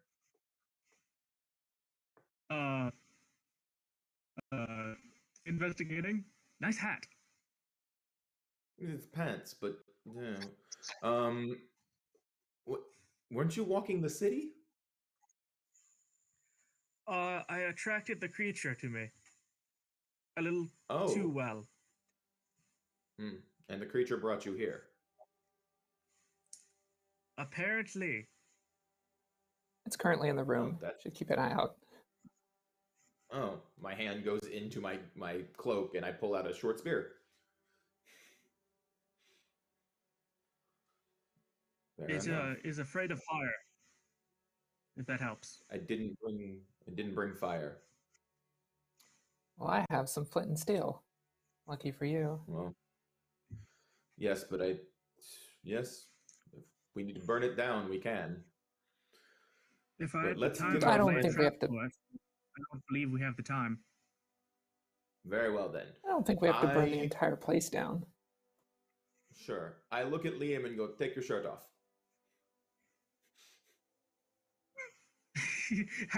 Leo just goes for it. Sure. He's gone through worse. I throw my arm around Liam and walk him out like I found him in the back as another party goer. And I clean up the blood first. Yeah. Like handkerchief, just like wipe my head. Cool. So I walk him out. Elizabeth follows us. I turn toward the semi-drunken tailor. I make sure I'll roll for this, but I make sure to give him my measurements and Elizabeth's measurements and have him have some new shirts for us ready tomorrow after he sobers up, because he'll assume he did that while he was drunk, because free shirts is best shirts. And I will walk us out of here so we can get back to the house. As we're heading out, I'll take a look back in the room. Do I see anything as we're leaving?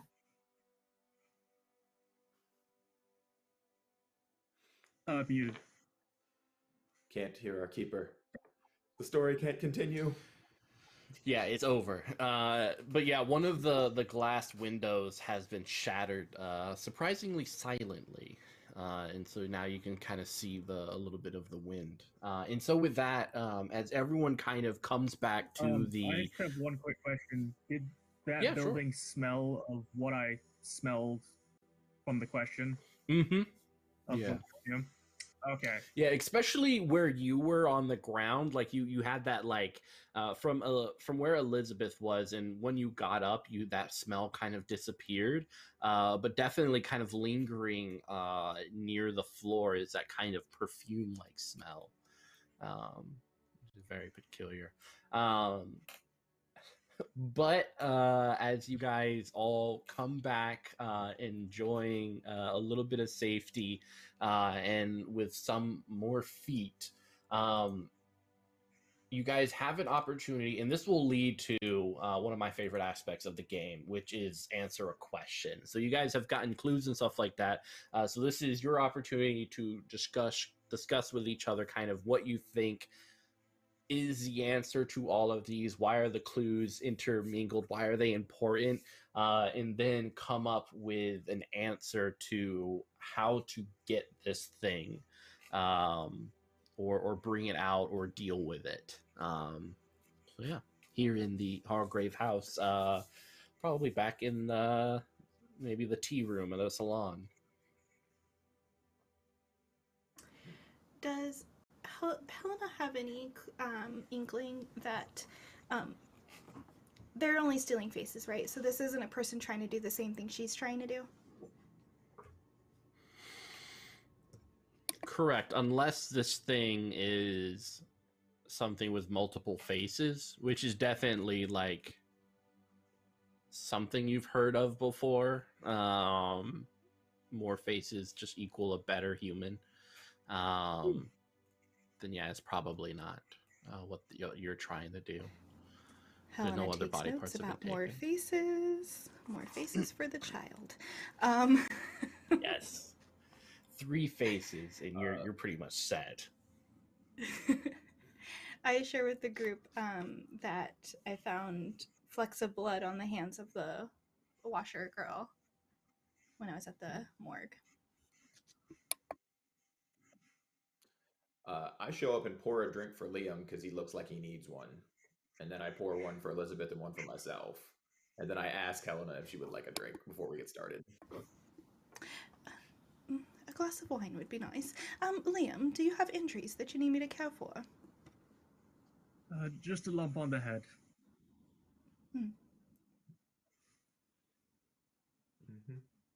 I had took the risk of calling the creature to me. It did not end well, but I did gain information. Well, that's All good. ends well that you get information from. That building that you were investigating and I was dragged to is definitely its lair. And depending on how we go about things, it is afraid of fire. So that might be of use to us. Fair. I mean, we have an appointment to pick up shirts at some point in time tomorrow, so we have an easy way back in. I do have the ability to lay a trap, but I cannot guarantee its success. Fair I can enough. also bar it from someplace if we need that. Fair. So, flecks of blood. Did you find anything, Elizabeth? I found this Other than card. Liam. Yeah, other than Liam. She still looks pretty mad. I lost my knife. We need to get that back. But I did find this card, and I'll show them the card about the Curiosities art exhibit. I think it was. I wonder if this is what you would need faces for. Medicine. Do you know anything about this, Helena? Does Helena know anything about this medicine and art exhibit? I'll let you fill in the gaps. I think this is kind of part of the figuring out the answer. So I'll let you say if you've gotten an invitation yourself or if you know about it. Well, I've definitely have the same invitation in my office. It would track that she would be invited to something like this. I've done a bit of research that the people who are who are throwing this party are very interested in. Is it a +1 invitation, or do we all need one?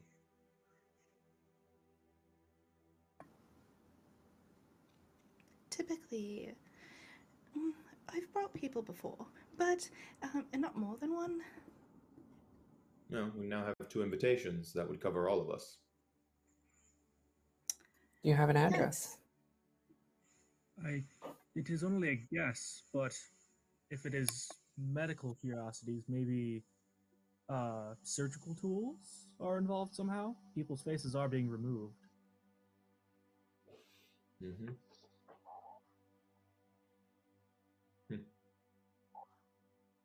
That's the only connection I see between what we have all found. Now, if Helena was going to attend a creepy medical and art curiosities exhibit, where would she attend that at? Did Helena, who took 2 feet, talking about a creepy medical place?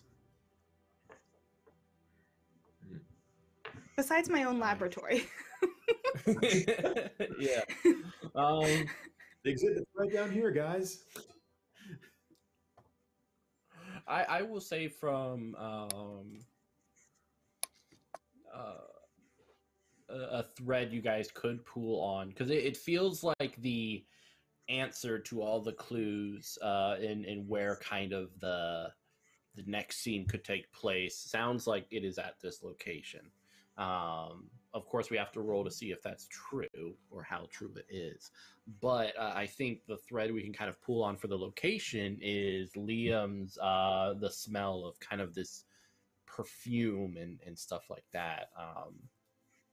Almost like what you would do to cover up the smell of corpses and rotting flesh, if you were into that sort of thing.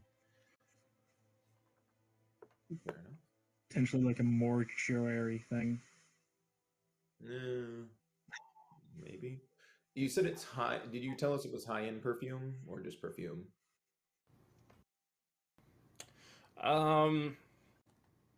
Expensive You perfume. said it was expensive perfume. If you can give me a good overture of the smell of expensive, what type of smells it is, I can ask around some people I see and see where they're buying the most expensive perfumes recently and who's in out. That'll tell us possibly where the retailer is. We have rouge, expensive perfumery. We have expensive fabrics. Is it possible that this is a funeral home?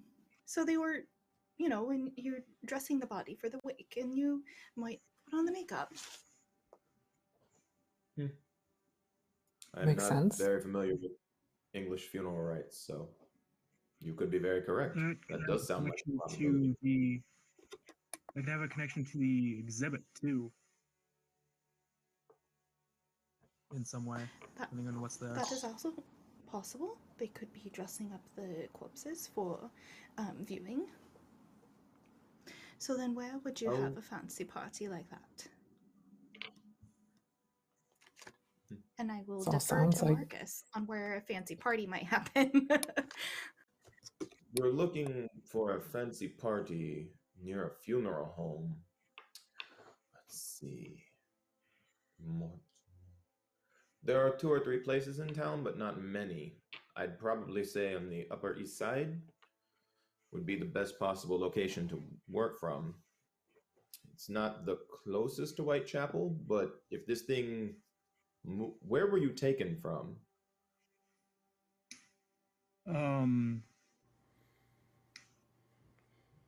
I would describe the street that I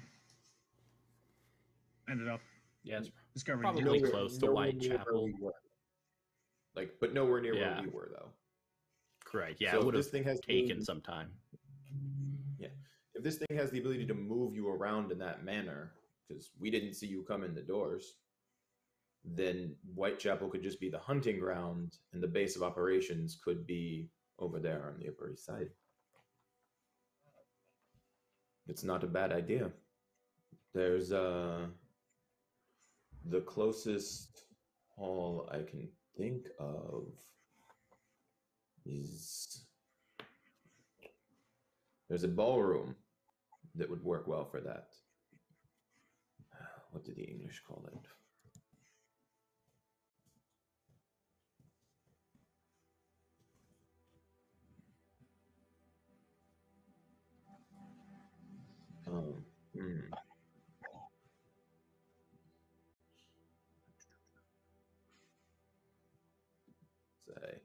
I'm looking for a name historically because I don't know off the top of my head. Yeah. It's escaping me as well. But whatever it is, I think we're ready for that answer a question. So the Langham Ballroom. Langham Ballroom? Oh, okay, perfect. Langham Ballroom.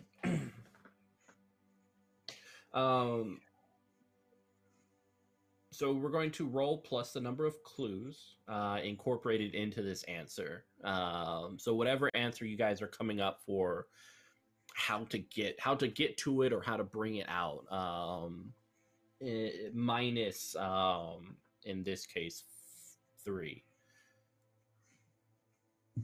So what would that be? How many clues are you kind of putting in together to kind of formulate the answer to the question of how to deal with it, or what's the next step in dealing with it?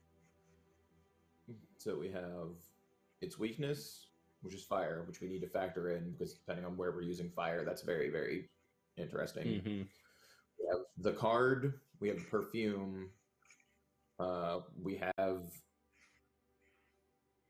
I don't assume the way it moves is considered a clue. Is the way it moves considered a clue or not at this point in time? No, yeah, but Okay, the gotcha. flecks of blood on the woman's hands.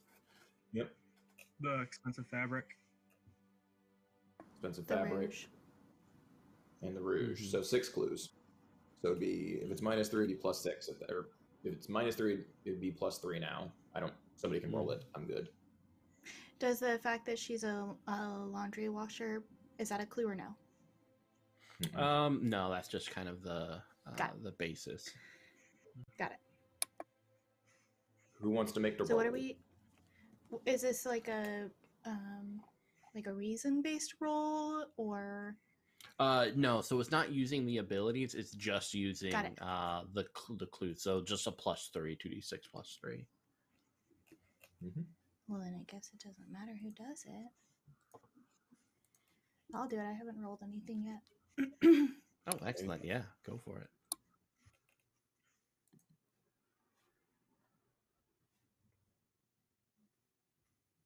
Here we go. Mm-hmm.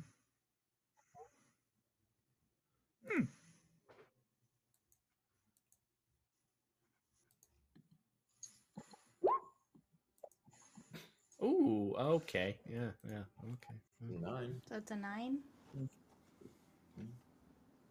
+3. All right. So the answer is correct, and an opportunity can be pursued. And for the complication, since it was a 9, so a hit with a complication, we'll say the opportunity will be more dangerous. So you guys at least have the opportunity, and the opportunity is kind of the way that you can actually deal with the issue. Otherwise, even kind of pursuing the threat or going after it would just yield no conclusion to the matter, even if you do battle and stuff like that. But yeah, we will switch on over to Dawn. So answer any Dawn questions you might have, and as well as resolve any playbook or custom moves, as well as any Janus mass prompts that remain unresolved. So all that information should be on your playbooks if anything needs to be dealt with during Dawn. All right. We did answer a question.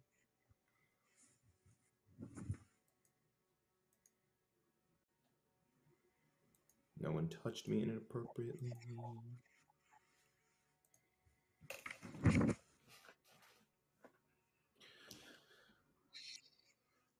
So, question for the group.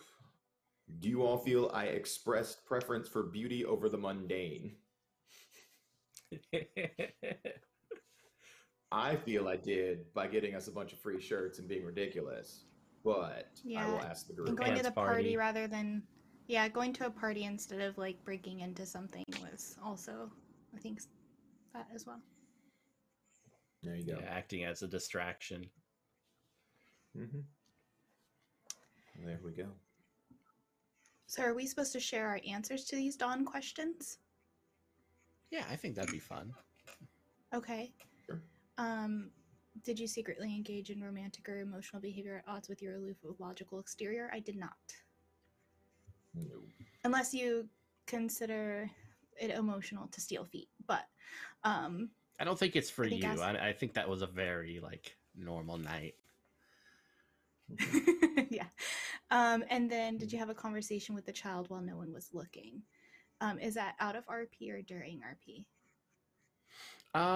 If you want, because last night we didn't really get to do much with your scene, you can have a kind of a flashback conversation right now in order to get that tick if you would like.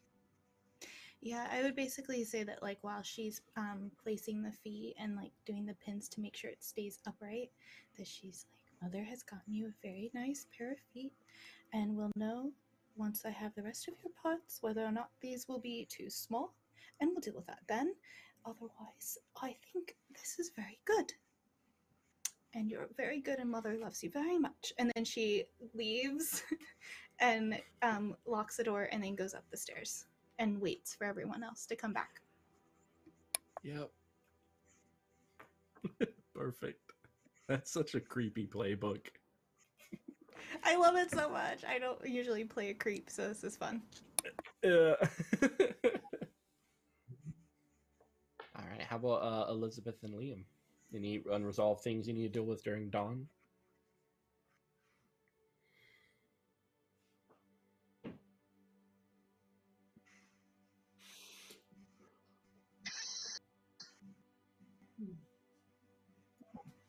I don't have anything to resolve. And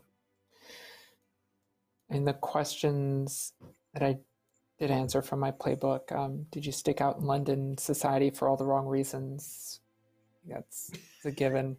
And did you use violence to solve a problem? Yep. Yep. Lost a knife for it. I'm gonna get it back. All right. How about you, Liam? I don't have anything to resolve. And my first one is: did you have a face-to-face encounter with a dark entity? Yes. And my second one was: did you perform a ritual? Which I did. All these things. Exactly. All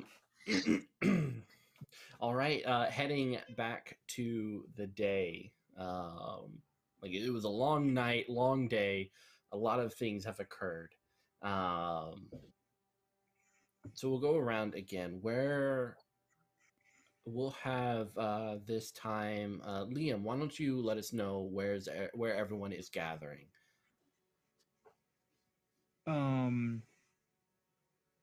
I'd say we're gathered in the library at like a study table.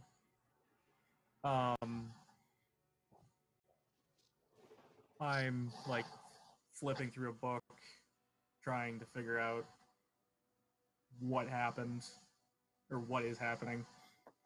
Yeah, that's fair. All right, what's everyone else up to in the library?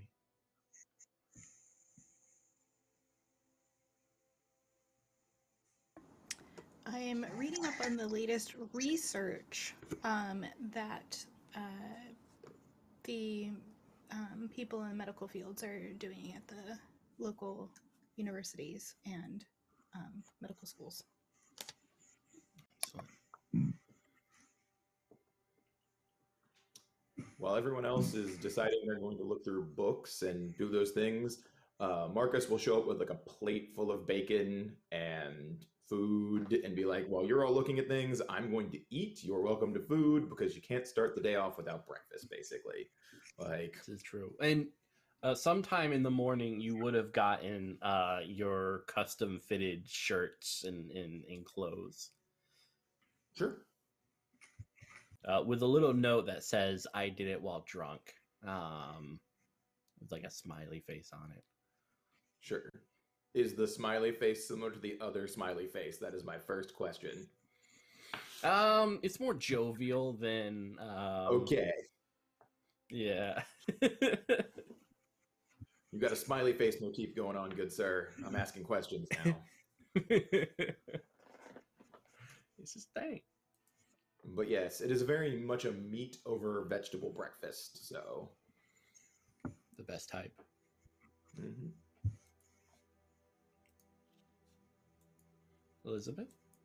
Well, food was offered, so I will cease my pacing around the room and sit down, legs still bouncing. I am eager to get started and get this over with, but I will eat when offered. Mm-hmm. Excellent. All right. Well, the day is yours. What would people like to do? And I mean, the scene's yours as well.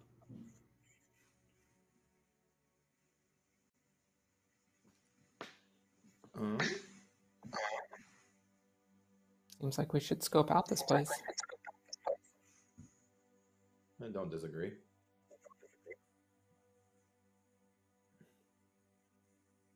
Do we all want to go together this time so nothing bad might happen? Or do people have other ideas going on? I was thinking of like gathering supplies for a ritual to hopefully like trap it. All right. Do you need company while gathering supplies, or does that not summon dark creatures? No, more of a cult job. Okay. As far as I know, there's no danger to this. Okay, I'm making sure. Last time we let you walk around the city, we found you in a back room of a clothing store randomly. I don't know how your stuff works.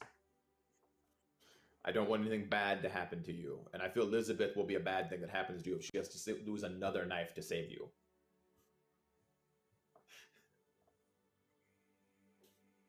Just raise my cup at that. We'll shove some bacon in his mouth, like, no, no, no.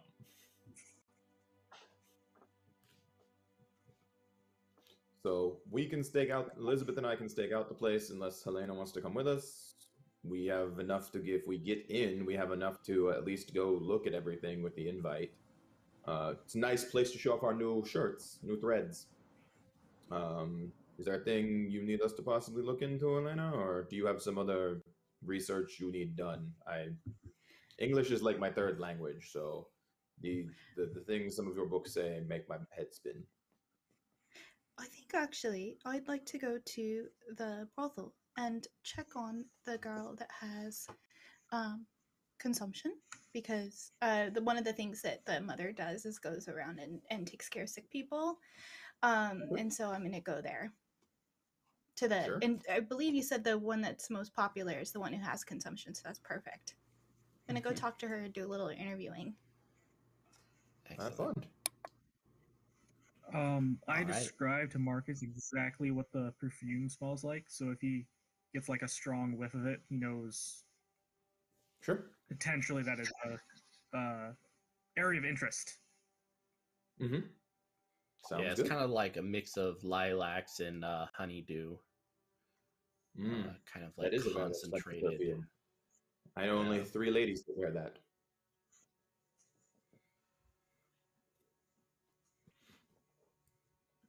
All right.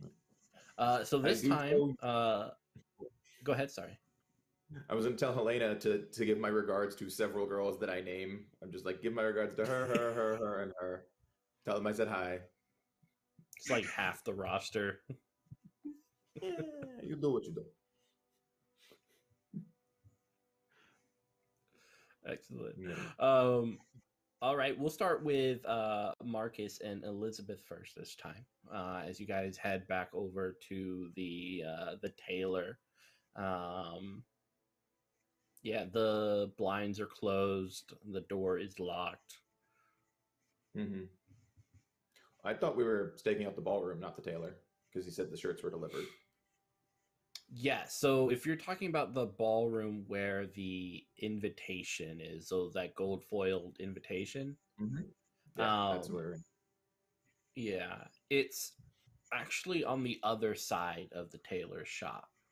So this is kind of, since he's at the corner of like this larger building, off to the side, you notice the same emblem, which is on the invitation, on kind of like these doors leading to a basement, kind of still part of the building.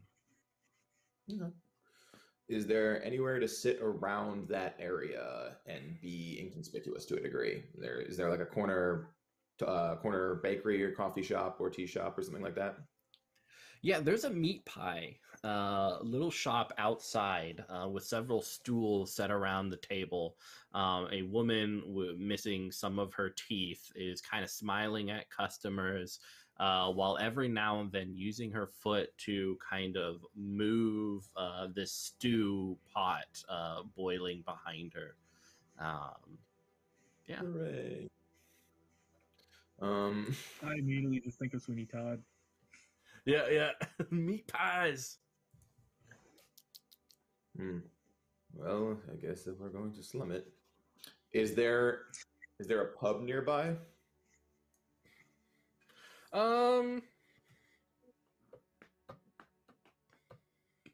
Yes, we'll say yes. It's a little bit further down. I will order us drinks at the pub before we go try to ingest these meat pies. Yeah, you get like the large to go it looks cups. like it's going to be one of those types of steakouts, so I'm going to need some hard liquor. Yeah.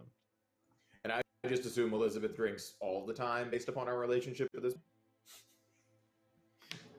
It's a good assumption.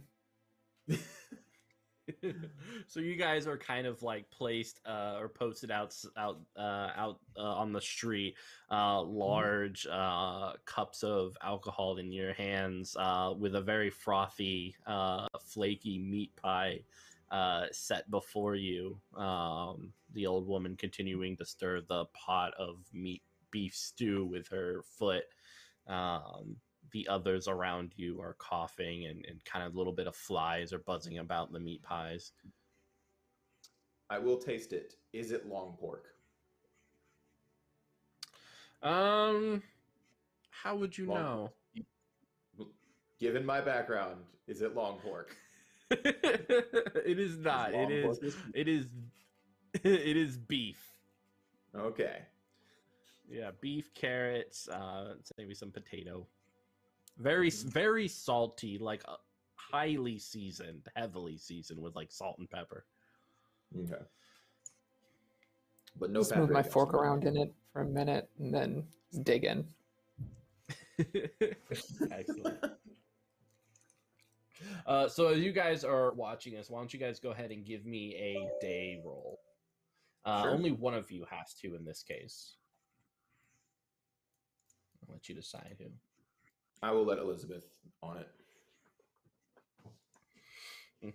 And Elizabeth, before you roll, let me know while you are doing this, what are you most afraid will happen if you fail?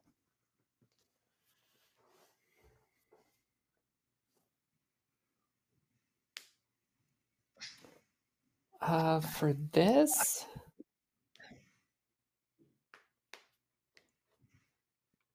there's two things on my mind. First, the mission. Most afraid that, I don't know, somebody will get the better of us in this game of staking out, maybe follow us or catch us unawares. With the food, I'm afraid it's not going to sit well. No, that's totally fair. All right, go ahead and roll, but keep that number as we swoop on over to Liam. You are performing a ritual, right? Or you're getting items for the ritual. I'm collecting items for a ritual. I'm hoping to like increase its power or success rate. Excellent. What sort of items are you trying to acquire? Special candles, certain to be burned, blood of certain creatures.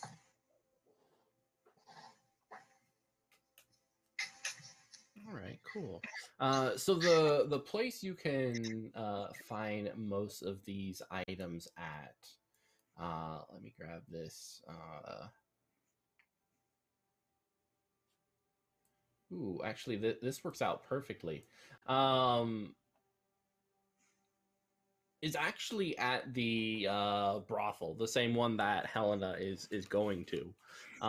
This person's name is Vera Hale. She has like this velvet gown, too much rouge, and the smell of cheap liquor. She kind of has like this 30-yard stare, with very kind of these dull gray eyes. But she can pretty much get you whatever you need as long as you have the coin. So I think this is kind of perfect as Liam and Helena, you guys both kind of intersect at the brothel, seeing each other. Scene on. Who are you going to be visiting the brothel today, Liam? Not for the reasons you initially assume. I don't assume anything, darling. I have Well- cleaner business than its normal clientele. Grant? Well, I shall have we enter them? supplies to get. After you. Supplies at a brothel. That's certainly interesting. I will go on in and wave at whoever's at the entrance. I'm sure they're used to me being there, and then head upstairs to Georgina's room. Yeah, it's just like this 80-year-old woman who just kind of motions for you to go on ahead. To Liam, before Helena goes out, she says, all right, Liam, you're going to, what was it, knock boots with Vera again?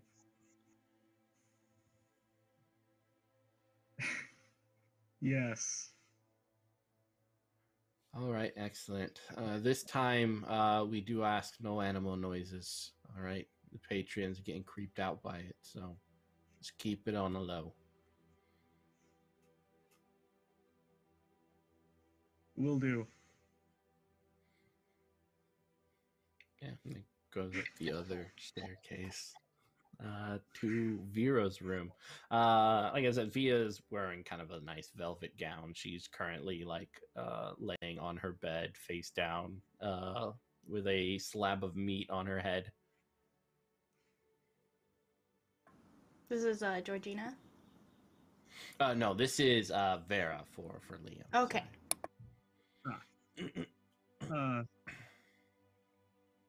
Hello. She pops her head up, takes a bite out of the beef, and throws it onto the ground. What can I do you for? I need some supplies. What type? I got a nice sale on baby teeth if you need it. Not today. All right, it's buy two, get one free, but sure. I'll keep it in mind. And I describe some of the effects I expect to need. Yeah, she basically pulls a suitcase from underneath her bed and starts whipping out these candles and jars of blood and eyes and all sorts of occult-like objects, even some human body parts as she does. But we'll swoop on over to Helena, who is visiting. Let me get her name real quick. Georgina. The most popular girls at the brothel.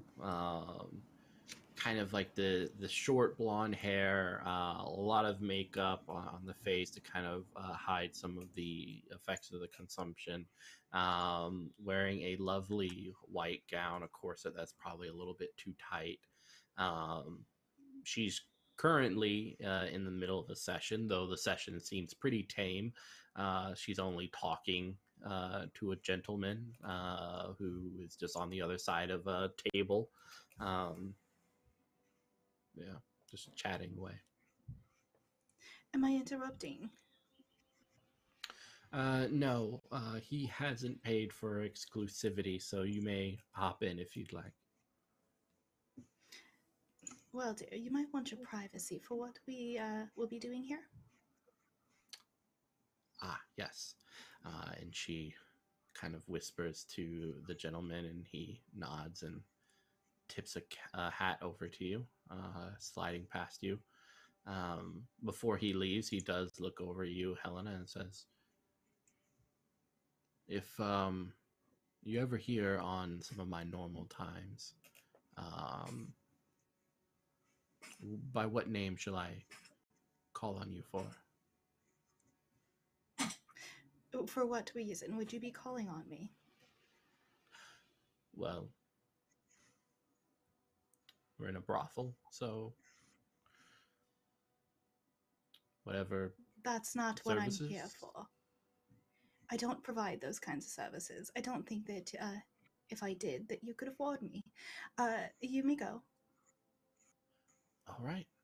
He slips out, somewhat embarrassed. So Helena is going to once again put her glasses on and start taking Georgina's vitals. And while give her some medicine and maybe some, painkillers and whatever she needs, because at this point there's not much I can do for her. And I'm going to ask her some questions. Georgina dear, have you heard of a special gathering of the medical and artistic minds that's happening around here? It might be some of your clientele. You can roll to gain information. Okay. What am I rolling that against? Let's see. For this one, it'll probably be less reasoning and more presence. It's just a 7 then. All right, that's not too bad.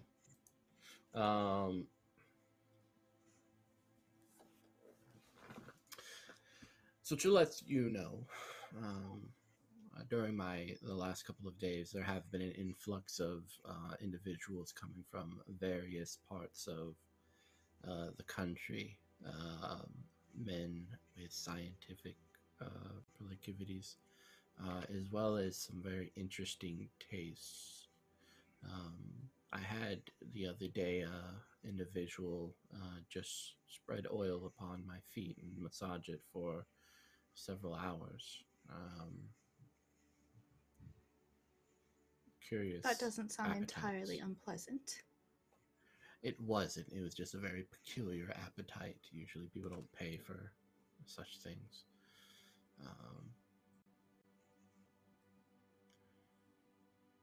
They all seem to have a certain amount of money, a lot of it.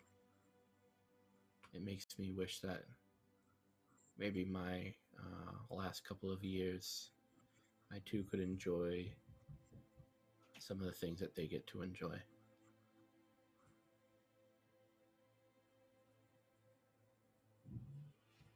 What is it that you want to enjoy, Georgina?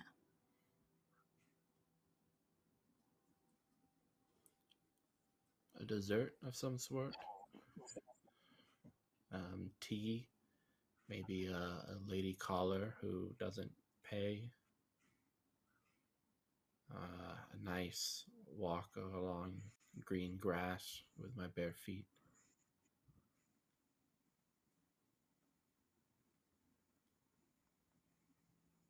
I will see what I can do.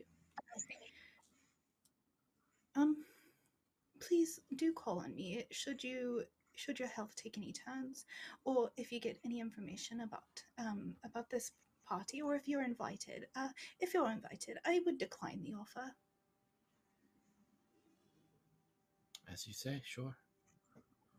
And I will give her a little bit of money for her time and head out. Excellent. So the complication for this matter is, as you close the door, there's kind of that feeling you have every time when you close the door and leave, that this might be the last time you see her. And indeed, today is the last time you will ever see her alive.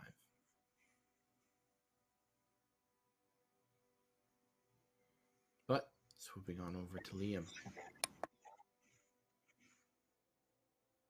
Why don't you go ahead and give me a day roll as you're trying to negotiate for these prices and get the right, because you know that she sometimes will saddle you up with some fake stuff like candles from Michael's instead of the real. So what kind of roll would this be? Probably sensitivity. Huh?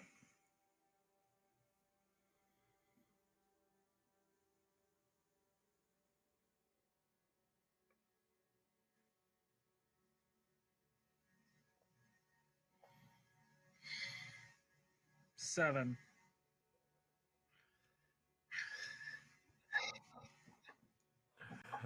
right. Yeah. Yeah. I'm gonna hold on to that complication for later. But you acquire the things. I mean, it looks like it's all super solid and good, like black candles and a goat's ear. She will throw in some baby teeth because she's known you for some time. But yeah, it's a relatively decent time. Huh? My ritual's gonna blow up. But yeah, going over back to Marcus and Elizabeth. You guys have been watching, staking out this place, and individuals have come and gone from this location, bringing in kind of like this elaborate silverware and all these sort of niceties, but trying to do so discreetly. Kind of employing carriages and stuff like that to obscure what exactly is being brought in. But you do see kind of like this medical equipment as well as mannequins and beautiful fashion and all sorts of kind of niceties that you would find at the upper class.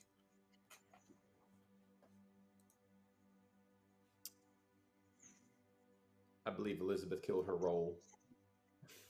Mm-hmm. Yeah, oh yeah, those parts. Also, thank you, Togashi Naruto, for the subs. That was amazing. Thank you very much. What do you think we should wait for the rest, or try and sneak in now and get a look? Let me see if we know anyone. I'm going to look around to see if there's a supervisor. For okay, that particular place, yeah. There is a. It's actually the person stands out because they are also posted up at the meat pie place, and doesn't look like they belong in the meat pie place. Just like you all don't really look like you belong here. Mm-hmm. But he's clearly the supervisor. Yeah, I'm gonna hit him with it again and make him my minion because he's a side character. Because why would I not? It's a really good power. Yeah. So I'm gonna have him kiss the ring, and we're gonna have a conversation about. I'm actually gonna go ahead and try to get a clue from him this particular time, and pump him for information on this particular place and everything we need to know to get in and out. Excellent. All right, cool. Let me grab this clue. I think the clue is just going to be this person. Sure. Whose name is Wilfer, who kind of comes over, and this is probably something that happens a lot. Elizabeth, Marcus will be just sitting there, and then someone will swoon the moment they see him. So comes over, kisses the ring, sits down across from you. They kind of go on a little bit about like the earlier days and maybe things that they've done together. And then finally, the discussion of what you're really after. So how do you guys ask? I'm interested in attending the events going on at the hall. What do I need to know, and who else am I going to be seeing? Well, it's the elite of the medicinal field, of course. You're going to want a basic understanding of anatomy, which I'm sure you have more than a passing interest in, as well as a professionalism surrounding. I surprisingly enough know my way around the human body. This is amazingly awkward for other people. I roll my eyes. So I wink. So it should be fine. I'm surprised you are interested in such things. I always thought that you might side a little or err a little bit on the safe side, but if you want to dance with the devil in your bare bottom ways, then I will encourage you to do so. Your very European devil has nothing on me. I'm not that worried about him. Good, because he rarely shows up. Yeah, hopefully it'll be something fun then. Who has shown up, or has anything out of the ordinary shown up? All sorts of beautiful things with faces, things without faces. is sort of the next evolution of what we have to capture and enjoy. It's good to hear. I'm much more interested about the enjoyment we can fulfill from this particular situation. It's so good to see you again, though. And You he'll as bait him well, along. No, that's it. He'll bait him along and make sure that he sets up an escape route from the building for the four of them if everything goes to shit, so that they can get out. And they have a get out of jail card for escaping if all our rolls go badly and things go horrible, because we think we found our location now. Yeah. And All right, exit go plan, ahead and always part of the plan. yes. So what we'll do for that, since he's your thrall, we will give you advantage, but we will wait until the opportunity comes up to see what the result is. Sounds good. So that's perfect. All right, sweet. So we will hop on over as everyone kind of completes their day task over to Dust. So once again, if there's any, I know Elizabeth, you have to do the American swollenness test. American swole. America Swole. And what else? Does anyone else have anything they need to do before nighttime? Nope. Nope. Excellent. What'd you get, Elizabeth? Oh my gosh. Was 8 total. Get a mask again? Yeah, I am. Yeah. All right, cool. Oh yeah, I forgot we could do that. Mm-hmm. All I'll right. save it. Yeah. So, are you all attending the gathering? I believe what that is absolutely. everyone Helena's doing? super excited to go. So I will go to my personal quarters, and much like we kind of talked about a crazy item everybody gets, I would like just a rope that binds people. I can use that for fun and business. Oh yeah, yeah. It's like this little rope. It's almost like the little oh gosh, I forget what they're called. Finger traps. You know the finger traps, except it's kind of like more around the wrist. So every time you pull it, just Sure. gets tighter and stuff like that. Not a problem. Yes, it is. It is for fun. It is for fun and for business. And it's just a thing he uses when we're about to go do hunting. I'll he'll make also sure to grab. Oh, sorry. Go. You're good. I was gonna say I grabbed my special cane, which is like instead of a utility belt, they have a utility cane that just you twist it in certain ways and things pop out. Or You have an Omni cane? yes. Ooh, that's a good thing to call it. Yeah. Helena's gonna grab her compact powder that we talked about, and her fan that has a dagger in the handle. Ooh, excellent. So yeah, everyone approaches this location,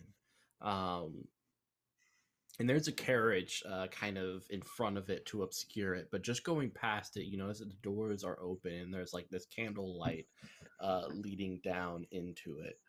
An individual with a very long, like doctor's coat, greets everyone, wearing a mask. It's kind of like this little porcelain thing, but more accurate to what a human would look like. Very well done. It says, "Tickets, please." I'll hand over my ticket. And who's And your I've got plus one? Liam is. I've got my like linked arms with Liam, like he's my +1. I'm like in a fancy suit and hat. Excellent. Well, go on in and enjoy. Truly.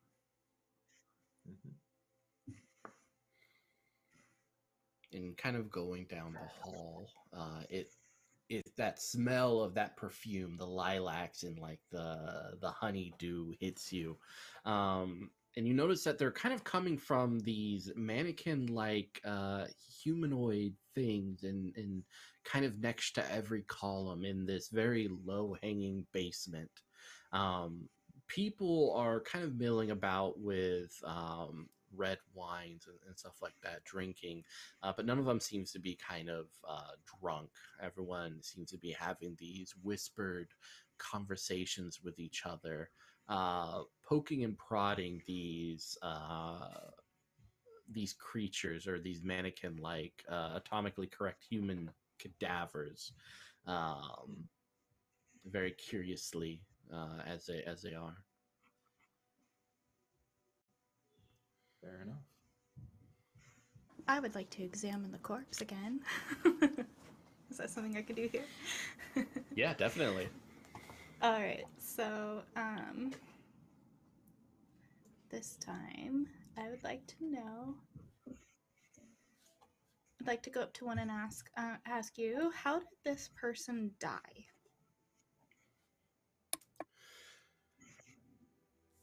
So it looks like this person was bled to death.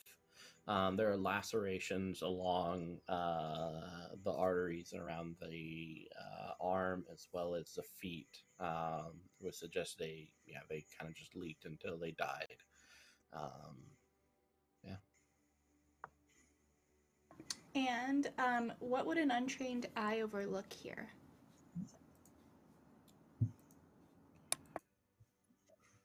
Let's see.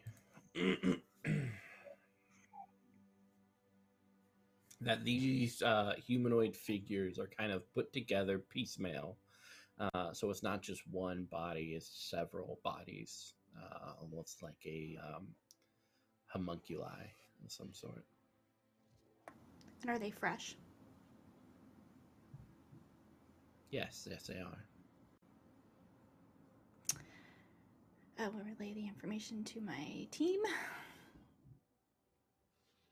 Cool. Why do we always end up in these places? And that's what we do, darling. That's what we're paid for. Oh, yeah. This is fair. How much space I will ask Liam how much space he needs for his ritual.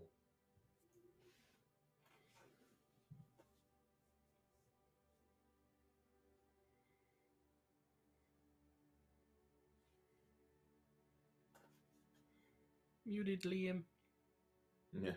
Sorry, I forgot I just did that. Probably a private area, big enough that I can it's supposed to be a trap, so probably big enough that I could trap the creature. Sure. Does my underling have an area he can take him to that's sized appropriately for that? Yes. There is.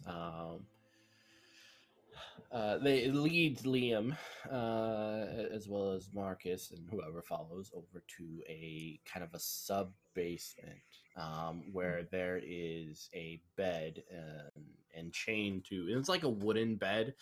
Chained to it is a man, completely naked, and kind of just stretched out with chains. That's new. Yeah. Feel free to use this space if you need to conduct yourself in any way. And just kind of heads back up. Well, that was new.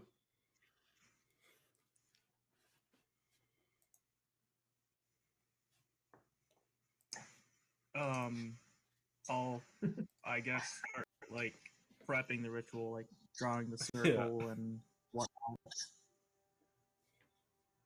Start getting ready and everything. I'm not casting it yet, but just getting it ready. Excellent. All right, what's everyone else doing during this time? I'm going to hang out outside of the range of Liam's thing to make sure he's not by himself, just in case something bad happens again. And yeah, that's fair. I'm just gonna chill. Leave me in the room to make it. Yeah, you are focused on this. You probably need a little bit of protection, so I'll wait near the staircase, out of range of whatever might happen there, and chill out. Excellent. Elizabeth, what are you up to? Realizing that to trap this, we will probably have to get the creature into that room. I'm going to start poking around and I guess looking for the creature, because if anybody's going to chase it, it'll be me. I always get stuck with that job. So I'll kind of slip out when I can and start poking around, see if I find anything that I recognize from stuff we may have seen in the tailor's place or the sounds or stuff like that. Yeah. Perfect. Go ahead and give me an information move. And while you were doing that, Helena, what are you up to?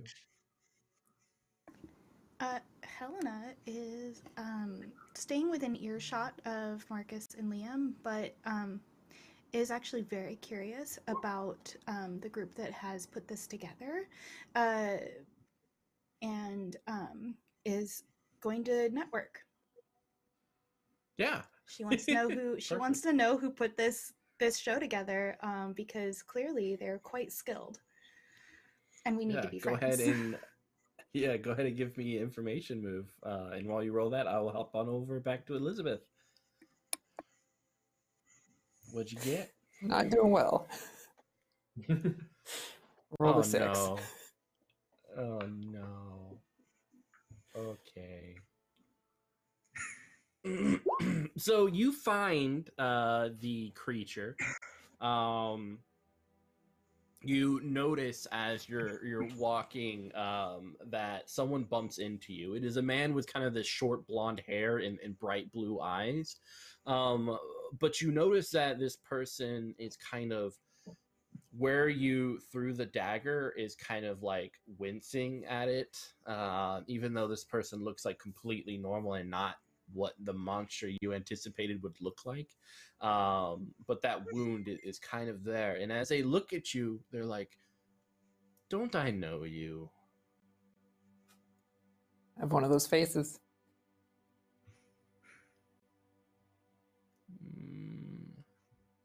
He kind of comes up close, kind of breaching your like bubble and sniffs.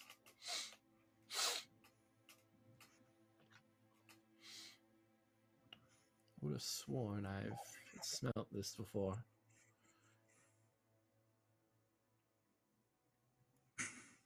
I doubt it. You've probably seen me around on the streets. I'm in this area occasionally.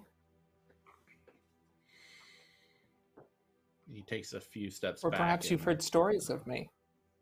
And I am going to launch into using my playbook move. All right, what do you got? Tall Tales.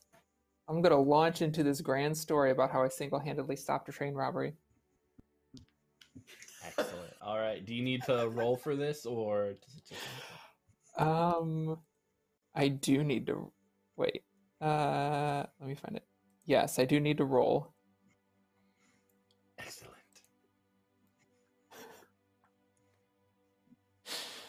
Come on, luck, come back. This is presence. Yeah. I think. I rolled an 8.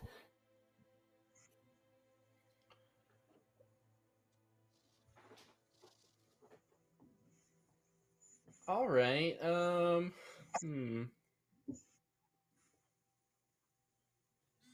So they fall for my charm, or they reveal a clue. We'll say you're kind of in that because it was a kind of a hit with some complications. We'll say like this is one of those conversations they desperately want to get out of, but like they're still like, what's going to happen next? Like it's obvious, like as long as you keep talking, they're not going to kind of shift or move around. Though you do see that they've picked out this vial from their pocket.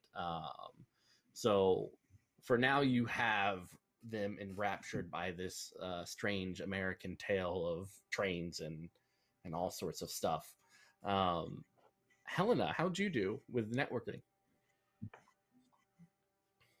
So the Janus mask, can that only be invoked by one of us each round, or do each of us have that?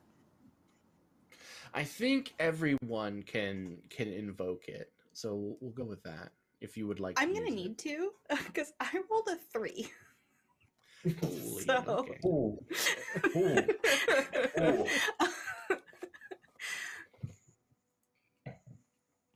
No, that's fair. That's fair. All right, so you invoke it, boosting up. With every Janus mask, especially with this, we have to see what would have happened if you failed. And I think it is very accurate to say, like, as you're networking and they kind of get a whiff that you might be onto a little bit something more, you get cut up and made into one of these mannequins. But luckily, this is an alternate timeline where you are successful and don't fail completely. So you are kind of like making some inroads and stuff like that. And one of them definitely, like, for the complication, will kind of point at the blonde-haired person that Elizabeth is chatting with and saying, "Oh, let me introduce you to the head of our order, and it'll get you acquainted with everything." So it looks like he's about to go over and pull this man away from Elizabeth's tail. I will head over then if it's going to take the heat off of Elizabeth. Yeah. Elizabeth, and really everyone except for Liam sees this thing. And Liam, you're able to finally complete your trap.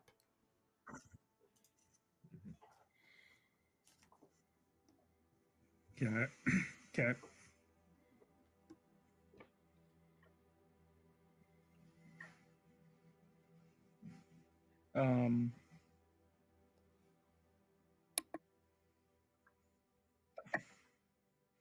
So should I roll for my trap?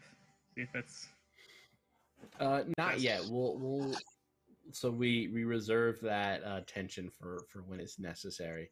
I guess for my instance, what are you doing now that you're done? You see Marcus just up the stairs. It seems like Elizabeth and Helena, when you come up, are kind of in a very dire situation potentially. There's definitely some, like, and Marcus, you would see this definitely from this blonde-haired person, some I guess more than a passing curiosity concerning Elizabeth.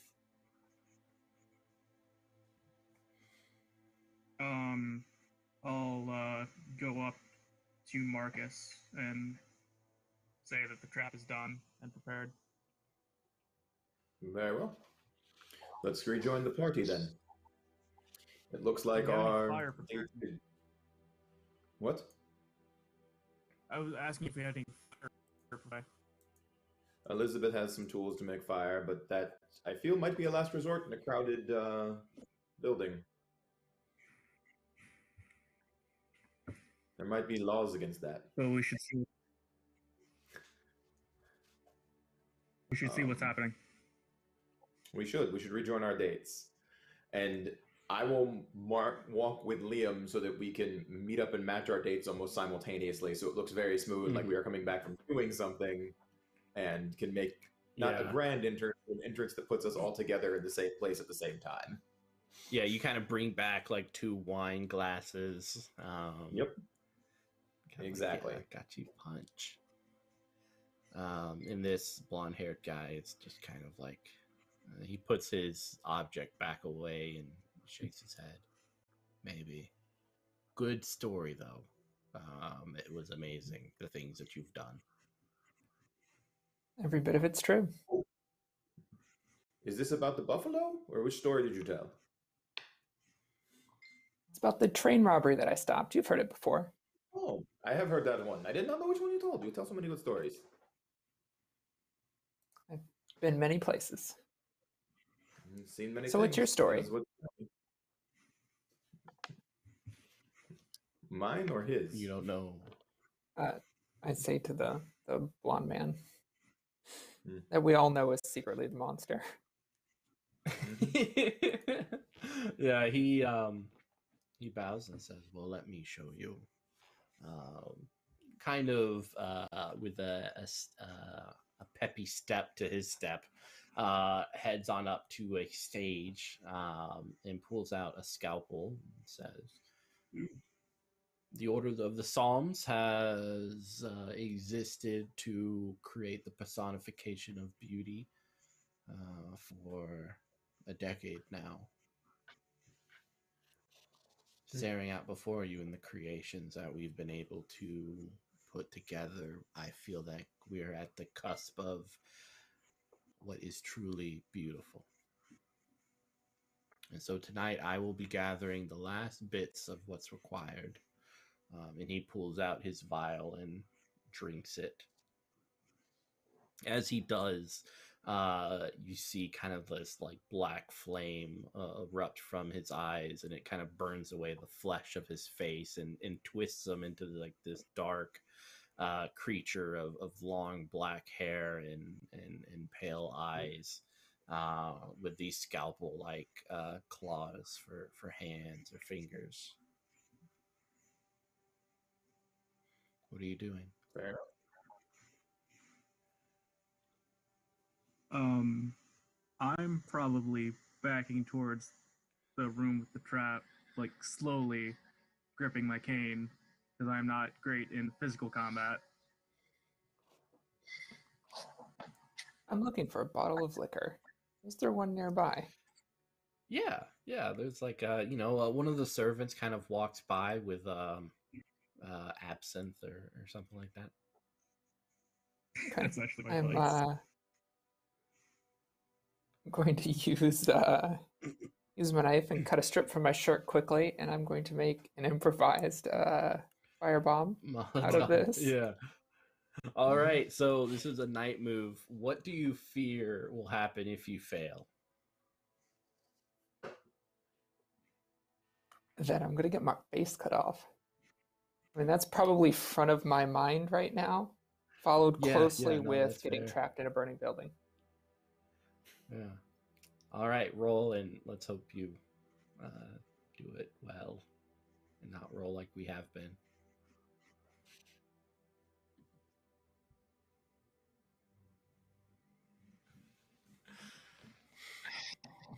Hang on, is this with vitality? Yes. Okay, so I actually have advantage because of my curse. Yeah. Roll one extra dice and take the higher of the two. Oh my gosh. It doesn't matter.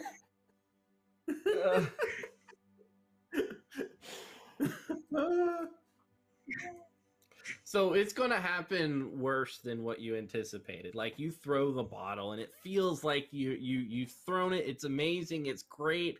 But everyone else, you notice that this Molotov just kind of flies up in the air and lands back down on Elizabeth, erupting in flames. So Elizabeth, you are now on fire. Kind of the pain searing and going through your whole body. But the monster is kind of freaking out that someone would set themselves on fire to scare them. So that's a good thing. Yep. What's everyone else doing? So I will have my minion try to put out Elizabeth, and then I will try to scoop up some of the flame on the blade of my spear and stab said monster. Because it's coming from my face anyway. I held it in the book this one time. Go ahead and make a night move. What do you fear will happen if you fail? I fear he's going to cut my face off, / I'm also going to set myself on fire at this point in time, because this is going horribly. Apparently, I'm going to fail to be a warrior and set myself on fire. We're professionals. We are. We were professionals up until this exact moment.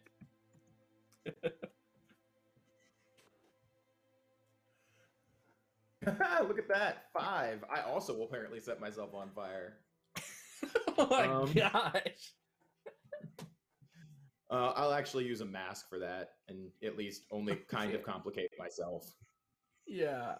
Because I have not used the Janus mask yet. Clearly a horrible alternate reality where I set myself on fire and do horrible. I feel this time maybe I only set my spear on fire and it might destroy my spear.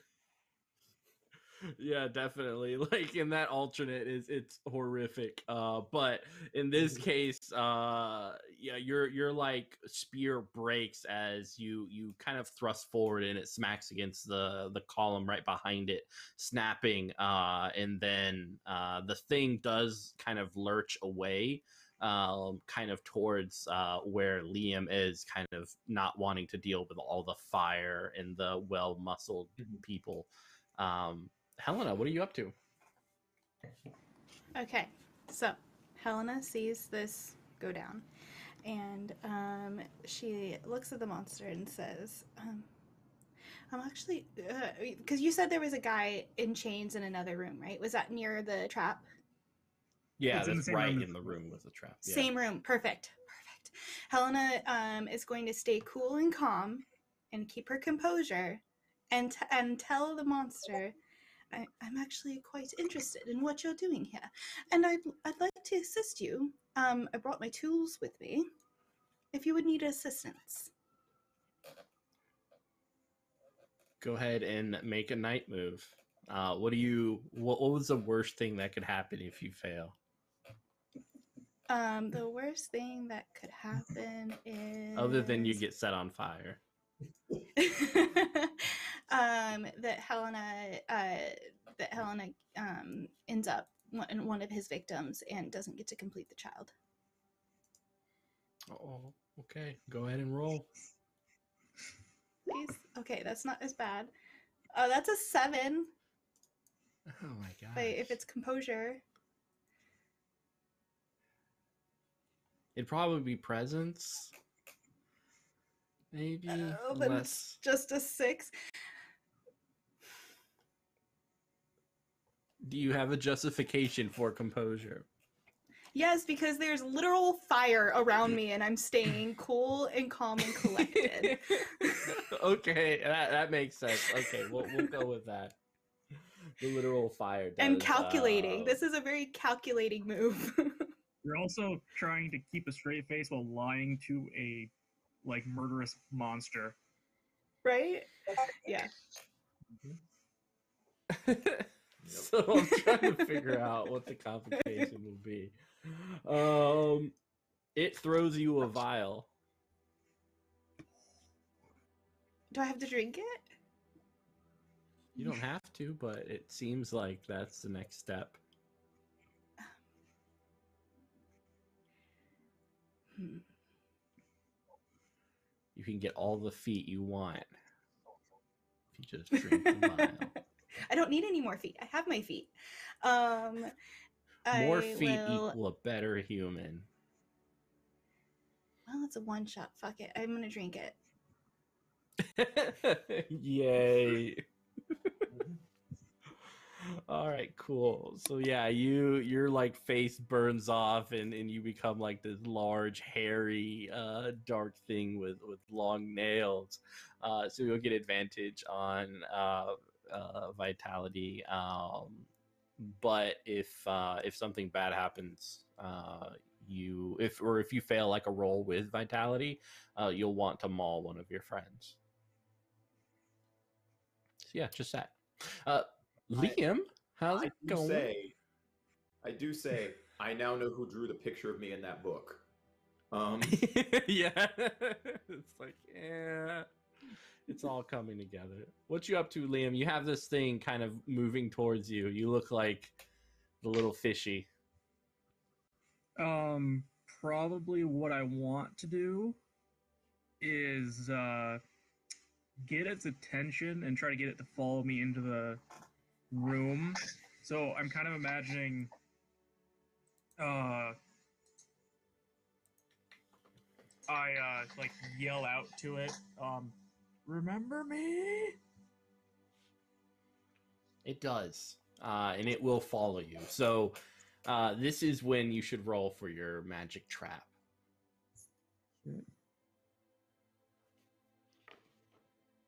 It's kind of like chasing you down the stairs, its mouth opening wider and wider to engulf all that is you. Oh, please tell me you haven't used the Janus mask yet. No, I've not. I'm gonna use that now. That's a 5. What'd you get? Can't. Oh We love gosh, fives never use here. roll. Yeah, never use roll 20. Like, holy heck. Mhm. We love I've fives never in this been place. this sad. So I used my mask to at least succeed partially.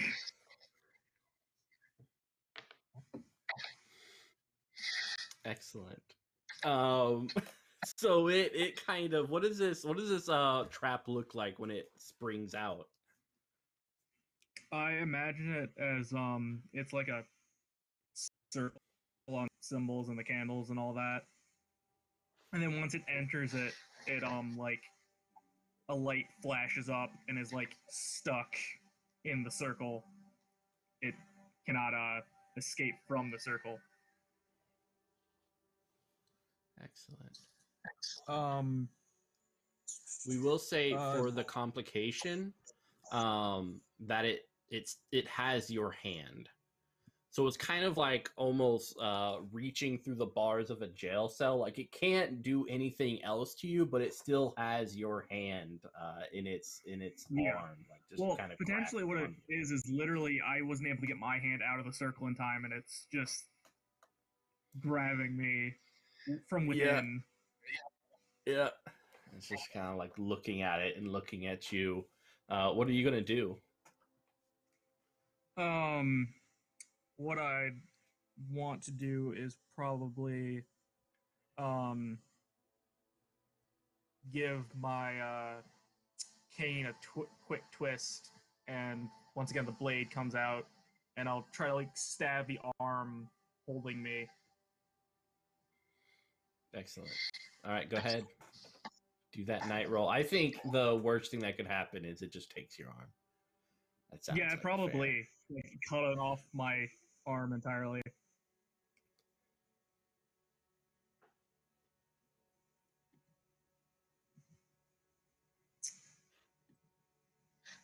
That'd be vitality probably, so that's a 6. Gosh dang. Yeah, it kind of like twists.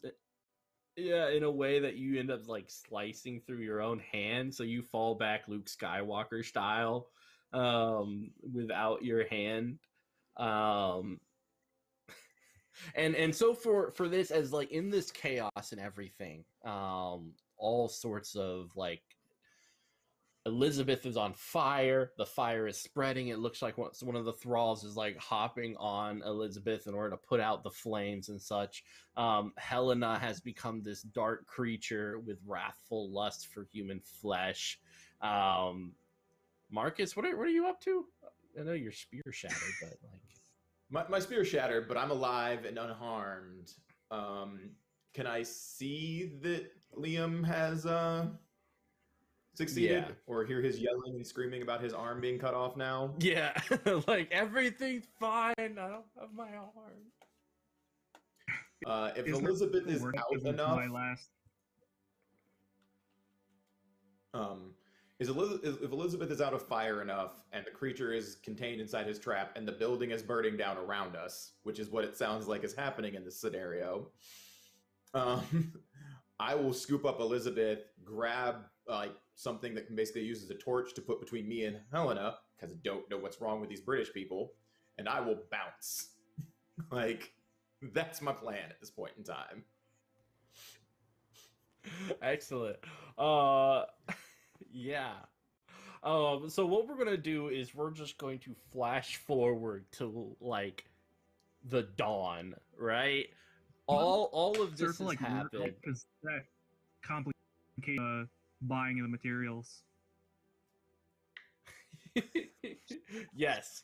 So we'll get to that point, because I feel like, you know, with everything burning down and this thing being trapped, it's like, okay, it should die, right? It should die with the whole building caving in on it. But you guys are yeah, so you guys are having breakfast. So we'll go around on what were like the final moments, like what happened last night, like the end. How did it end? Question about breakfast. Does Helena transform back, or is she at the breakfast table looking like that? Because I feel that's a very different conversation. I'm just asking. I'll leave that to Helena to answer. Then I volunteer Helena goes first. All right. So Helena is back to looking like her normal self. And is last night what happened was so her plan was to assist this creature so that we could get it into the room, and that did not go well, clearly. And now she is cursed. And so she we do get the creature into the room, and I will let Liam tell how that goes down, but I'm assuming that the trap works and the creature is taken, and the guy's still there on the bed, and I am now a monster. So I'm going to take his head for my child, That sounds which fair. Liam might witness. Yeah, it's probably like in between the bouts of pain. I mean, you also could grab a hand if you want. I'm not exactly the most moral person, so I don't think I care that much. Right? I'm like, I take his head and then I turn around and look at you and do this at you. My claws. And put the head in my handbag and go home, and I add it to the child. Excellent. And all that's right, my Liam. evening. I'll say what happened is, to begin with, I like tear a piece off my jacket to like stop the bleeding of my arm. But as I am doing that, I hear like a cracking noise, and I look over to the monster in the circle, and the candles are like flickering, like they're about to go out, and before I can leave the room, the candles poof out, and I know I've been cheated from buying supplies. Something was not fully authentic about my supplies. But as the creature laughs and starts crawling towards me, a piece of burning ceiling just drops down and pins it to the ground. And I just look at it and say,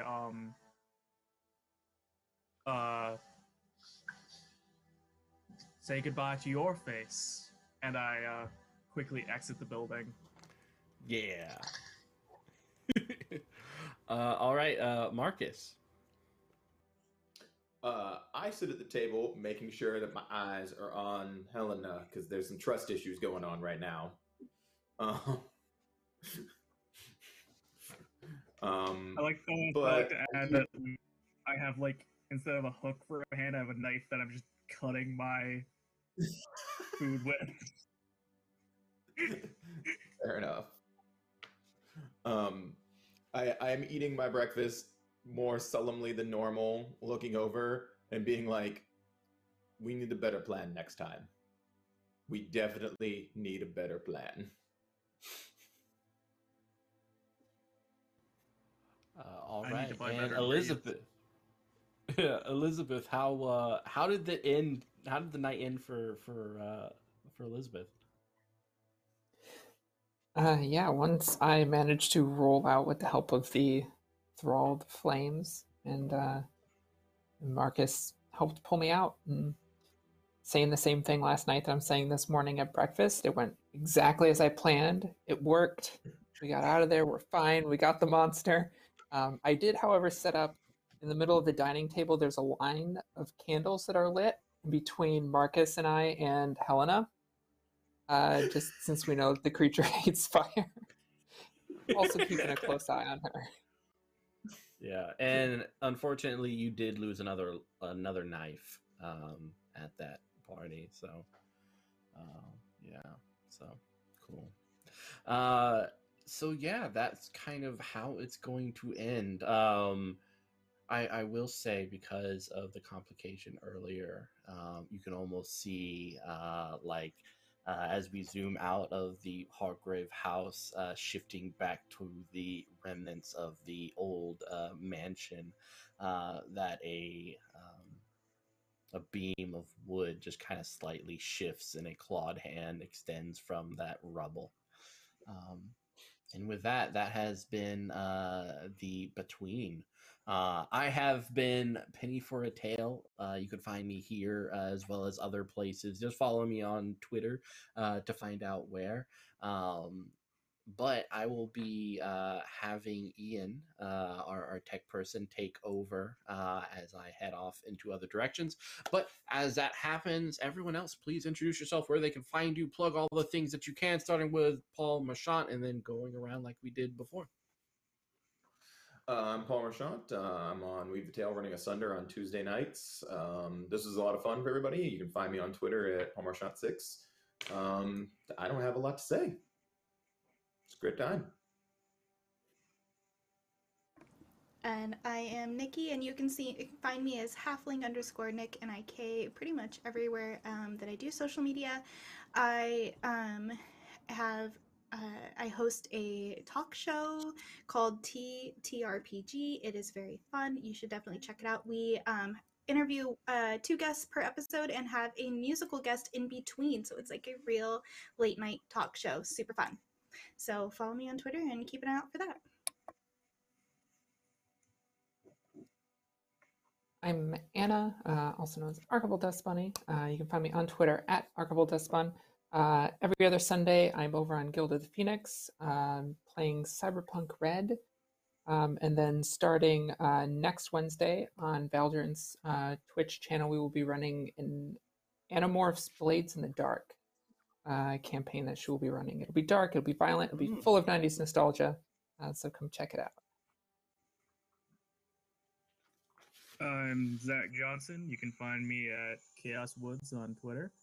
I am running games on Start Playing Games. I am currently running Lost Mines of Foundelver. If you're a new player or old experienced player who hasn't played for a bit, feel free to join.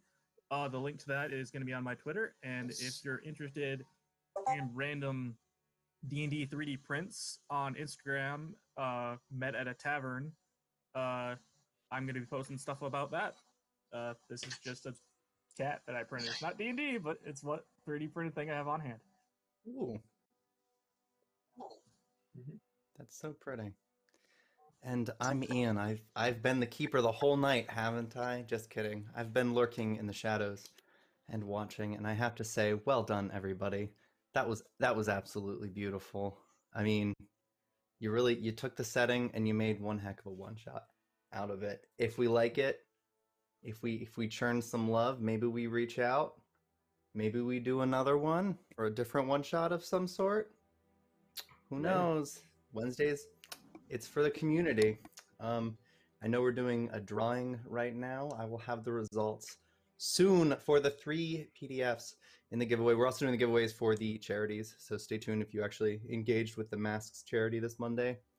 We're giving away a ton of prizes from our sponsors. I want to give a shout out to them before we go for the night.